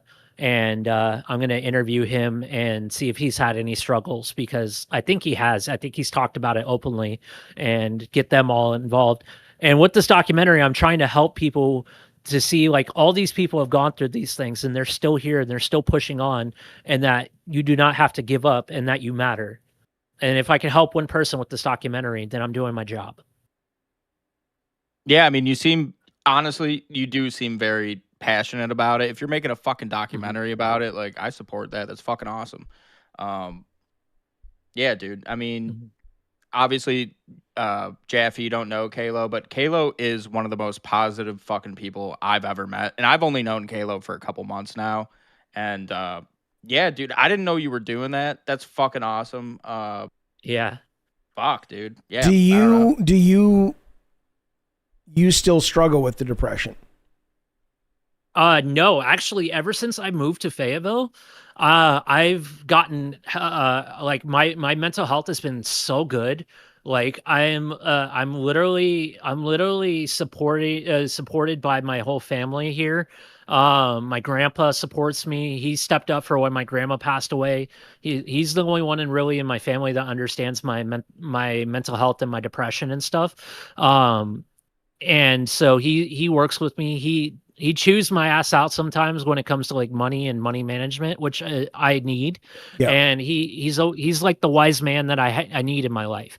That's something that my dad, my stepdad, and my mom really wasn't there for me to raise me on. Yeah. So he's there for me. And then ever since I've gotten gastric bypass, my weight's been dropping. I weighed myself today. I'm down another pound. I'm down to 270. Yep. I was 387 pounds at my heaviest. Yeah. And I had family members who had that as well, and it's been great for them. That's great. But so what do you attribute the improved mental health then with? So you know, losing weight, getting into a new place, you know, making good money, doing Uber every night, you know, getting into doing Lolcow. Lolcow has been a big factor. Like, I didn't think I would ever be an entertainer again. And I've gotten this opportunity thanks to Billy, thanks to Nightmare, thanks to Grim now. And KEEMSTAR especially giving me a chance, even though me and him have had our trouble past. And I appreciate it. And, you know, it's re-sparked that flame that I haven't had in a long time. And it's helped my mental health. So then if you were dealing in the documentary with someone that was struggling like you are, or if you could go back to 2017, what do you say? Just move? Like, what would be the number one thing that got you on the path to feel happier? One thing I would recommend is, like, you know, I would tell younger me, that person back then, to not give up, to keep fighting and keep pushing on, and that to let him know that he matters, and that, you know, it's mostly important that if you keep pushing on, things are going to go your way in the long run. You're gonna see that light at the end of the tunnel, because life is like sailing on a boat. You got to go through stormy seas to reach smooth sailing. Right. But even when you reach that smooth sailing, you're going to hit those stormy seas again. You got to decide if you're going to let your boat crash or if you're going to try to reach the smooth sailing again. Right. But that's all sort of hallmark platitudes. What I'm saying is, practically, you did something between 2017 and today that got you on the road to feeling better. Like, practically, what was that? I got back on my medications. Okay. All right. That was a big part of it. You got up off your ass. Yeah. I bet when you were... Wait a minute though. Let's be clear. So you had been prescribed medication for depression. Mm-hmm. And in 2017... Zoloft. And when you made that video in 2017... you were off it? Yeah, because I couldn't afford it, because I was off of my parents' insurance, and I didn't know how to go about getting insurance at the time for myself to where I would pay for my medication. And so what eventually changed? Went off of it cold turkey. Right. So what eventually changed to allow you to get back on it? I talked to friends about, like I said, I'm tired of feeling like this. I'm tired of doing this. Is there a way I can get some type of insurance that I don't really have to pay for? And they recommended me getting on Medi-Cal. So I got on Medi-Cal. And then when I moved to Arkansas, I got on Medicaid.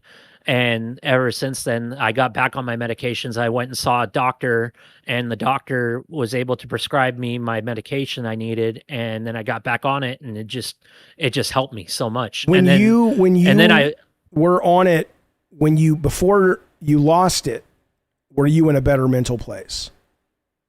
Yes. So you had that awareness of this factor could be the thing, right? Mm-hmm.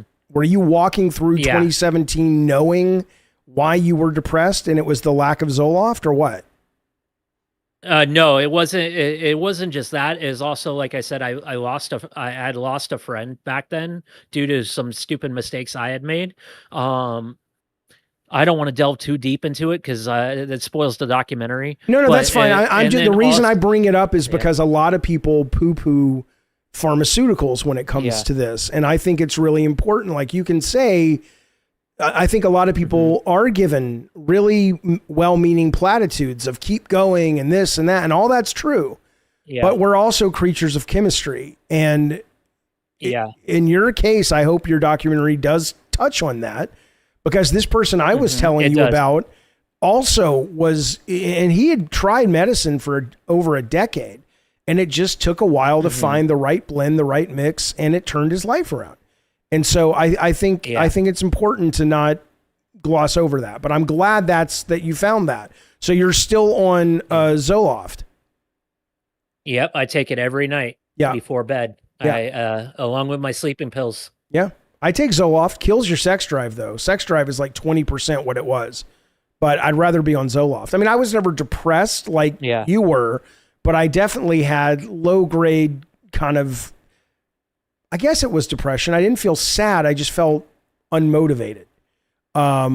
It helps counteract with my depression and also my autism. It keeps everything in check. Yeah. Well, that's great. I'm so happy to hear that. And honestly, maybe that's why the documentary, at least the trailer, didn't hit as hard for me, because I'm an honest guy, and it's one guy's opinion.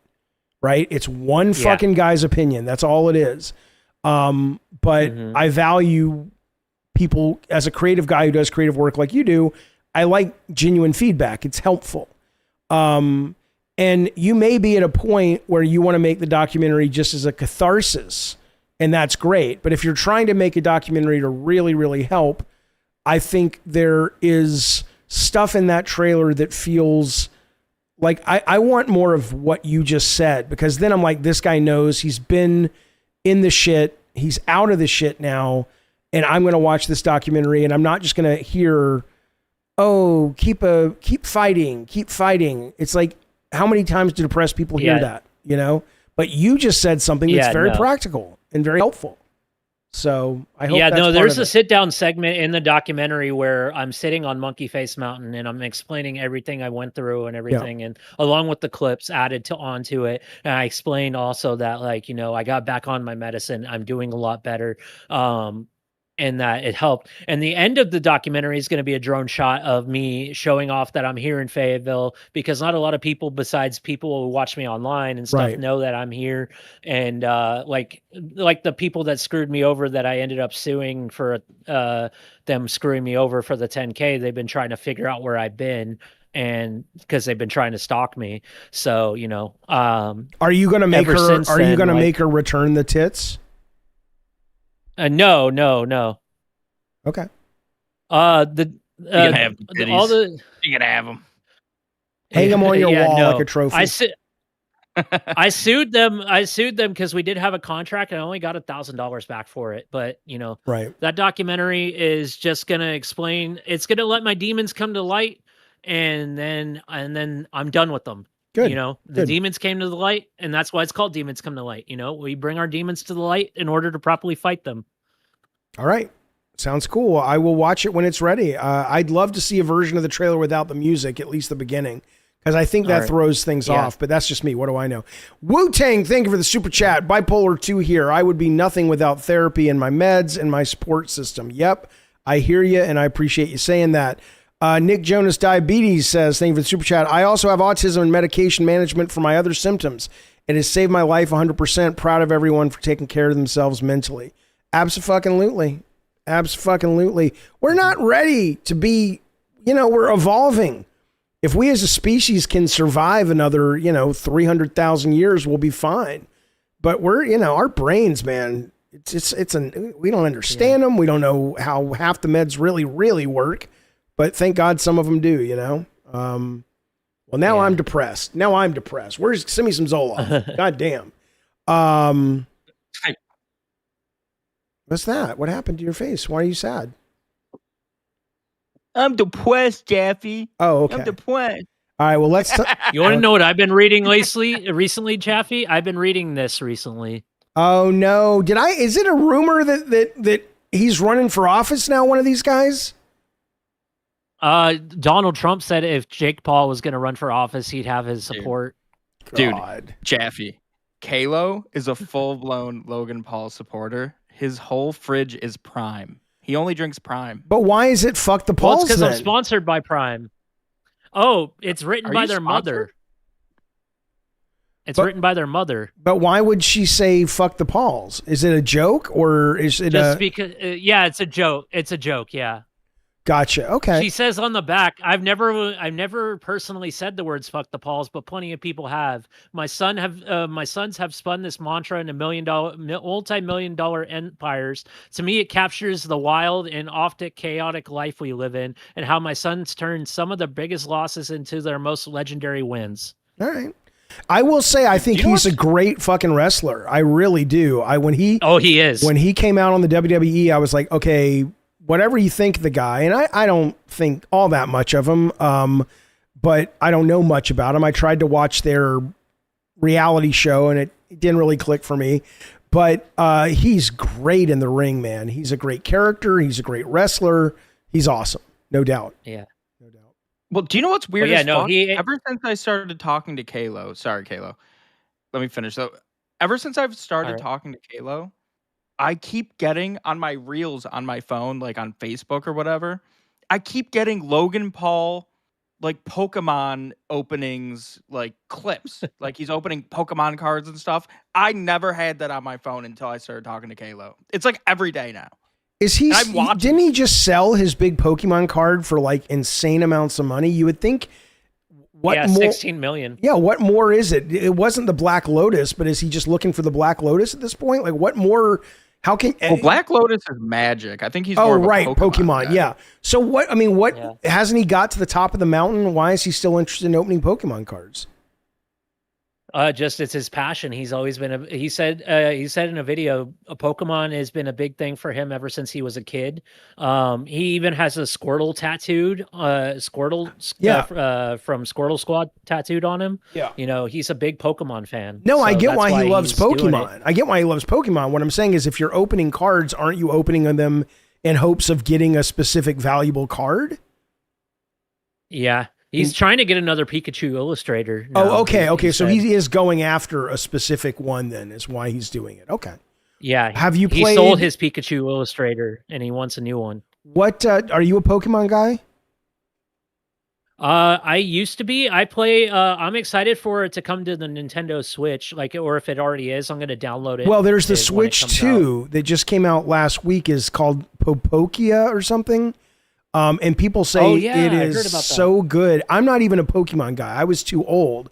But I have heard such good things about this game that I'm probably going to go pick up a Switch 2 this weekend because everyone's like, dude, this game is so fucking good.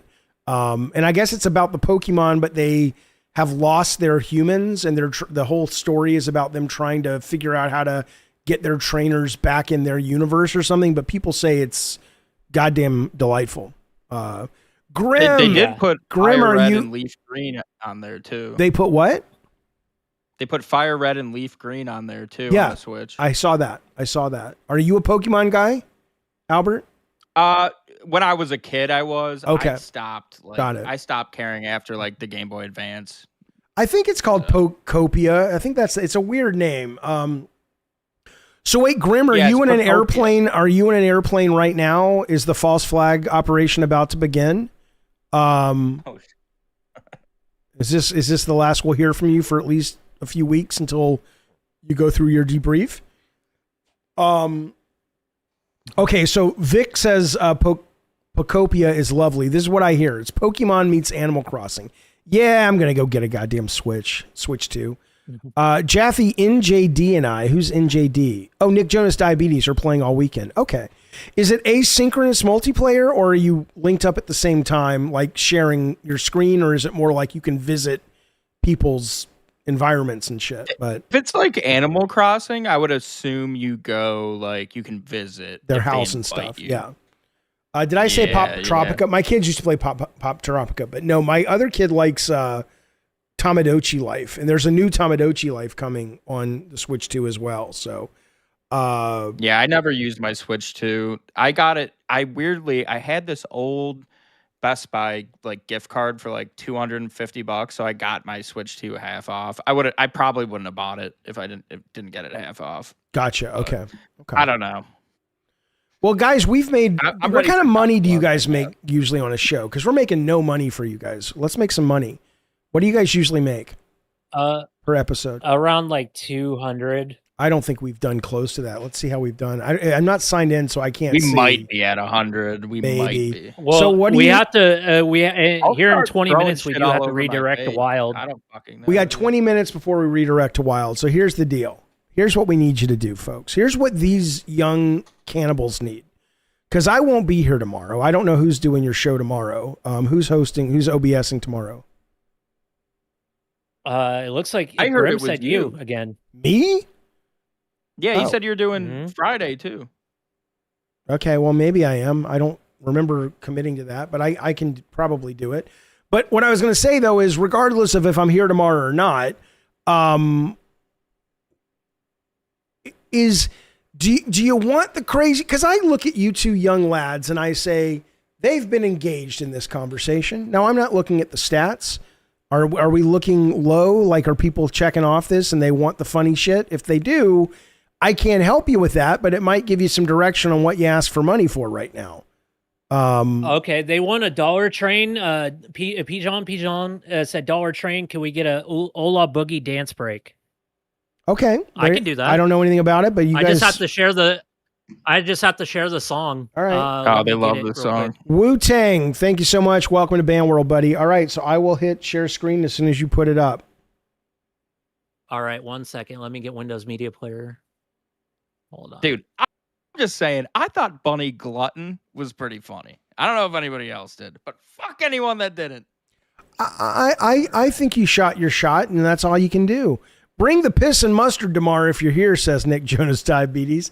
It's fine, you know. I thought it was okay. Me and Jaffe. All right, you guys ready? Yes. All right, guys, we're going to do a Dollar Train. Thanks, Natasha. So who gets the big screen? Get up and dance to this. I'll give it to Kayla. There you go. No way, Colonel.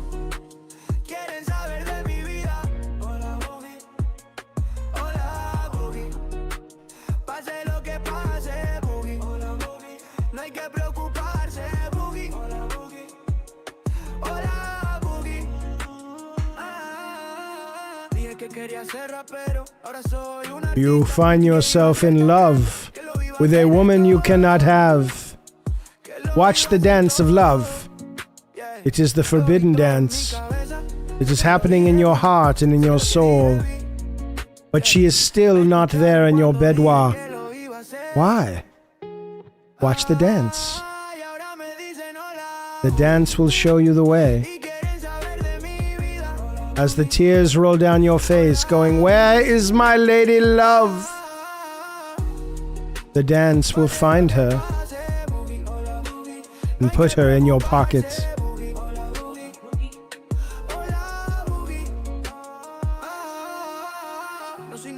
I don't know what that is.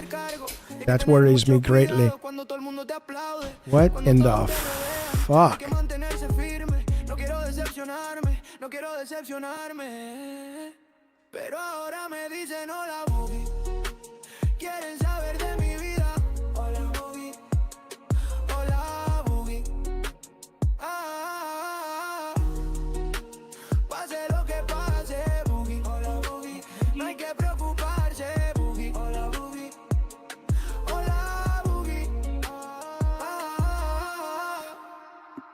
That's Ola Boogie. I love you, Lord. That was that happened on the show just now. What you guys just did. Yep. Jeffy, did you not know? Kalo used to be known as Boogie Stalker. He lives like 4 blocks away from Boogie. Well, I know he's close, but I didn't know he was a stalker.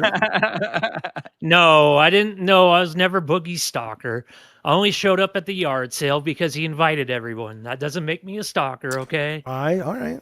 Yeah. Oh, that's right. Oh, that's the first time you met him was the yard sale. That wasn't that long ago, was it?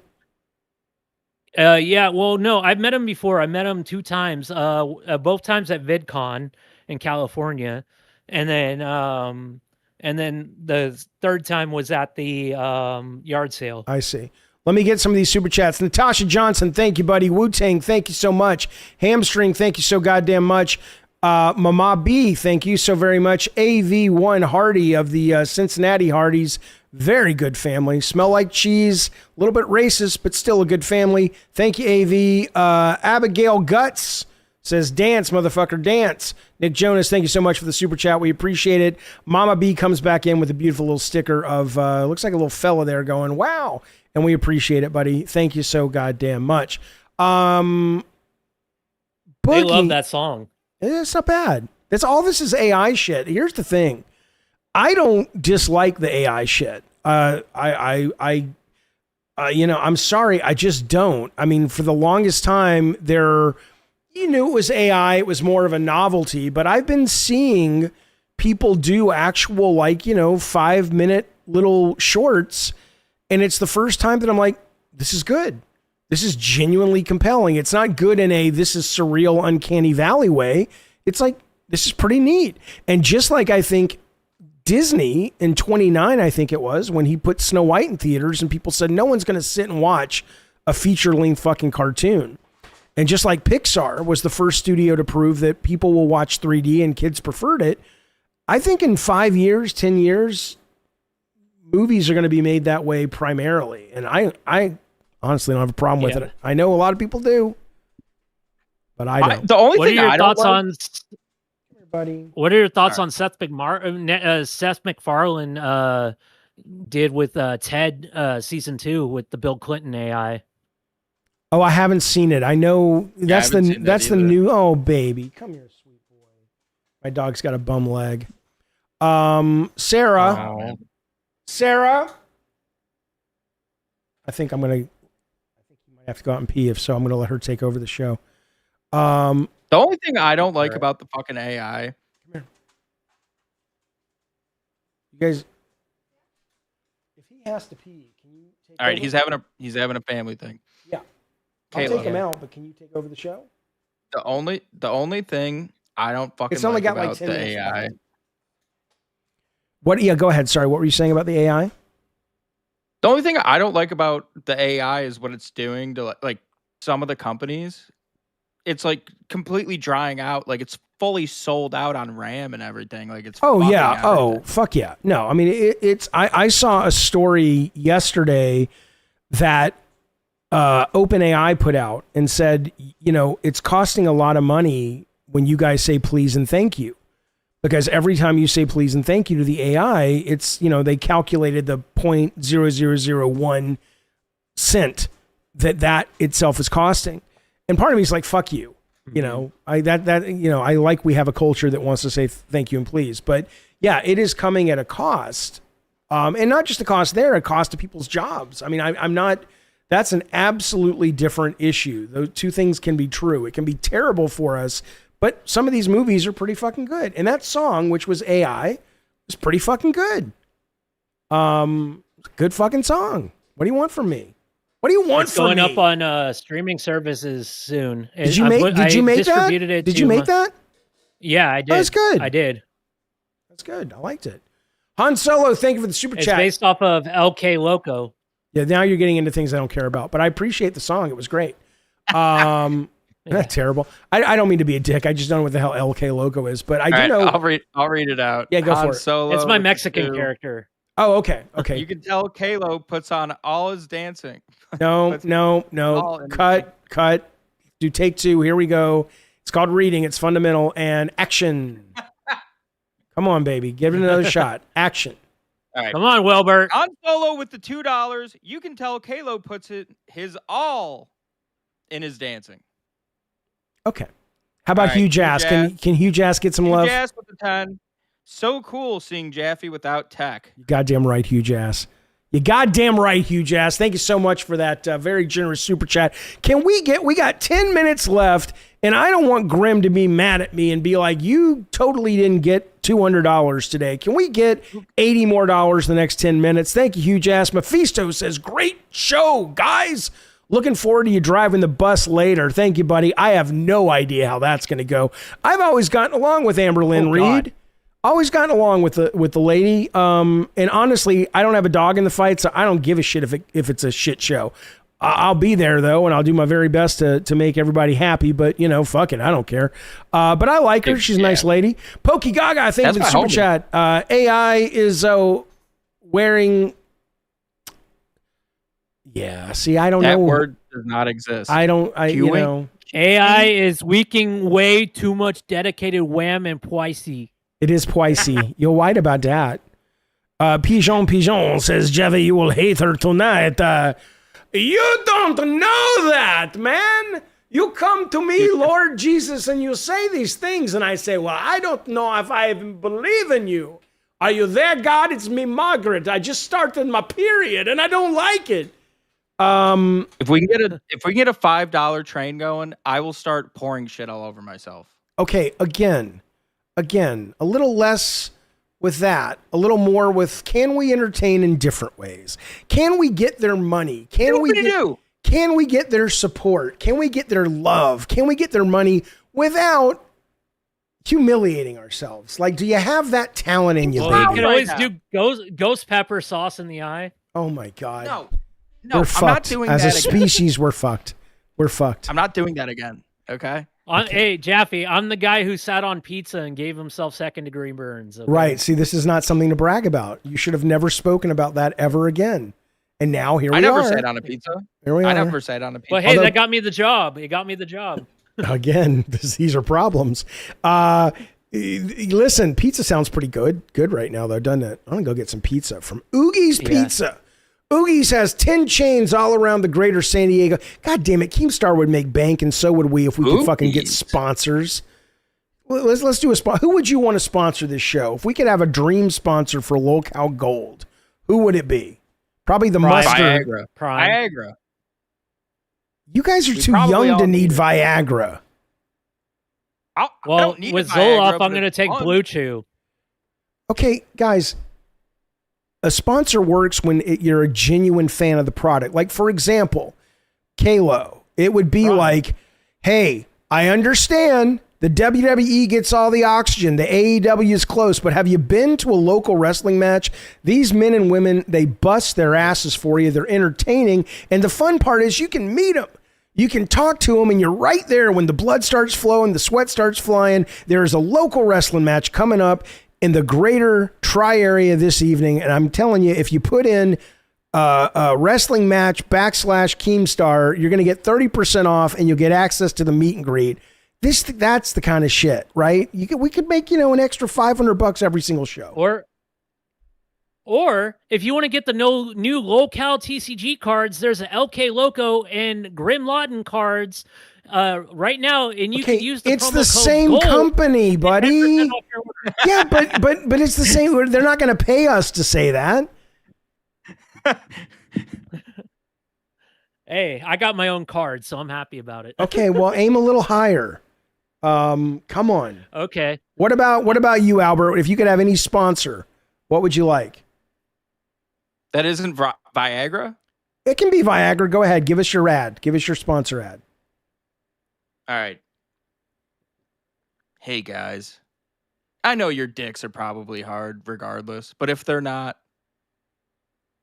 you're going to have a good time. You're going to have a really good time. And especially if they still get hard and you take it, like, you are going to be Superman with your woman tonight. So why don't you, for 10% off, type in code KLOCO 100 Gold for 100% off. You just get free Viagra. Go fuck your lady. Okay, you were great until you just gave away the sponsor's product for free. But up until then, I was in. I thought that was great. That was a good ad. And remember, folks, big dicks in your cunt are good for your health. It's true. My mind's all over the place, okay? My mind's all over the fucking place right now. All right. Yeah, Bull Brasky just bought some. If you want to stay hydrated, drink Prime. It's only got 25 calories, 2 grams of sugar, 10% coconut water, antioxidants, B vitamins, and 834 milligrams of electrolytes. Stay hydrated, drink Prime. Halo, there were studies where Prime was found to be very bad for you, though. Okay, and that's how we lose the sponsor. Yeah, I was going to say, you don't want to say that. You don't want to put that in the ad. You don't want to put that in the ad. It's not good for you. But I would want sponsors of shit I actually love, right? Like the place where I get drugs from would be great. Your local drug dealer should start doing sponsors. You know Fast Freddy, the guy down by the 7-Eleven? I know, he's a drug dealer. We've all thought it. It's true. This weekend only. He's giving out these crazy mushrooms. I swear I saw Jesus riding a bicycle while singing the opening to Wannabe from the Spice Girls last night when I took him. 50% off. 50% off. Go see Fast Freddy. He's by the 7-Eleven, by the Mortal Kombat machine. He hangs out right there at the corner. It'll be great.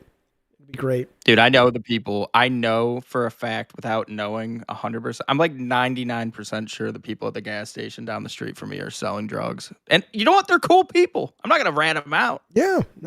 People need their drugs, man. Pokey Gaga, thank you for the super chat. Do fake sponsorship promo messages. Can you do one for Bluetooth? What is this? Is this your weird fucking fetish? Do you like people when they... Hello, Pokey Gaga. On a Bluetooth. You fucking weirdo. Go put your fucking diaper on, you son of a bitch. Put your diaper on, Pokey Gaga, and call in on camera. Although it's time to go. Who are we kicking? Thank you, Pokey Gaga. I understand the excitement. Go ahead. Hello, princess. Do you want to have some rough, good sex tonight? Then let me take a Bluetooth, because I'm going to make you ooh-woo with my Bluetooth. You can buy one now. If my erection lasts longer than 4 hours, you better call a doctor. But if it's just at 4 hours, you got yourself some good pill. Suddenly I go into Jewish mother. I was trying to do the Pokey Gaga voice. I'm like, you got yourself some good pills. It's wonderful. It's just wonderful. What's the show coming up? Jewish. That's funny. I was raised Jewish. God damn it, Tony. I had a bar mitzvah. I had a bar mitzvah, but even since I was 7, I said, this is ridiculous. God probably doesn't exist. What are you talking about? And they said, you shouldn't say that in temple. It's disrespectful to God. I said, he's probably not real. Don't worry about it. They didn't like me in the temple. Temple Bethel. It's true. All this is true. By the way, the show's ending in 2 minutes. Who gets the show after this? Who's talking to us? Lolcow Wild with Wonder Woman. Now, people don't like her these days. She was always nice to me, but she's a very hated, divisive figure in the LCU, isn't she? Yeah. I don't know. Yeah, I don't know much about her except for she was her making truth. allegations against other guys about Fat Camp like a year later. She was found to be making false allegations before that about like essay and stuff. I thought she was great though in Grease and Xanadu. Oh, she was fantastic in those movies. So so it is Wonder Woman and Lucifina. Okay. So I think Tex, Wild's funny. Okay, Tex says to me that it'll just happen. He says I don't have to do anything and it'll just go. So I don't know how to throw to them. It's pre-redirected then. He probably said it. Yeah, so I'm just going to stay on until you guys tell me our show's over and then I'll hit stop streaming. But that's kind of all I know. Is the redirect set up? According to him, it is. Yeah, he said you can preset it, so I'm sure they did that. Okay. They got that country girl too. If not, I'll go over there and apologize. Who is DTA? DTA says they got that country girl too over on that show. Who's the country girl? That sweet tea girl? Sure. That Appalachian lady? The gummies? Gummy girl? Yeah, I don't know. Dude, I would love to get a gummy. It's Allie. Her name is Al. So it's Allie, Lucitina, or Lucy Goose, and Wonder Woman. Okay. Wonder Woman, she should dress up as this Wonder Woman. Then I'd watch it. Although she's not really blonde. Who's a blonde superhero? Power Girl's a blonde superhero. It's Marvel. Baby doll from Sucker Punch. Yeah, Marvel. Captain Marvel. Well, Captain Marvel in Marvel's. Captain Marvel. That's true. That's true. And Black Canary. I'm a big comic guy. I love superheroes. Always have. All right, it's 3:00. I love Baby doll from Sucker Punch. Oh yeah, I know the movie. We're still on. We're still on. I'm just waiting to you tell me when their show is live. We can go ahead and end, guys. Hope you guys have a good one. Go over to Wild. Tell them that Kalo has AIDS of the hearing. And yeah, we'll see you guys tomorrow. Same gold time, same gold fun. Have a good one, guys. Thanks for having me, everybody. Okay, I'm going to hit... Bunny Glutton might be coming. Goddamn right. I'm going to hit stop streaming, but I think we're still going to be in the room. So let me just make sure this works. All right. Yeah. I hope this... Oh, wait. Yeah.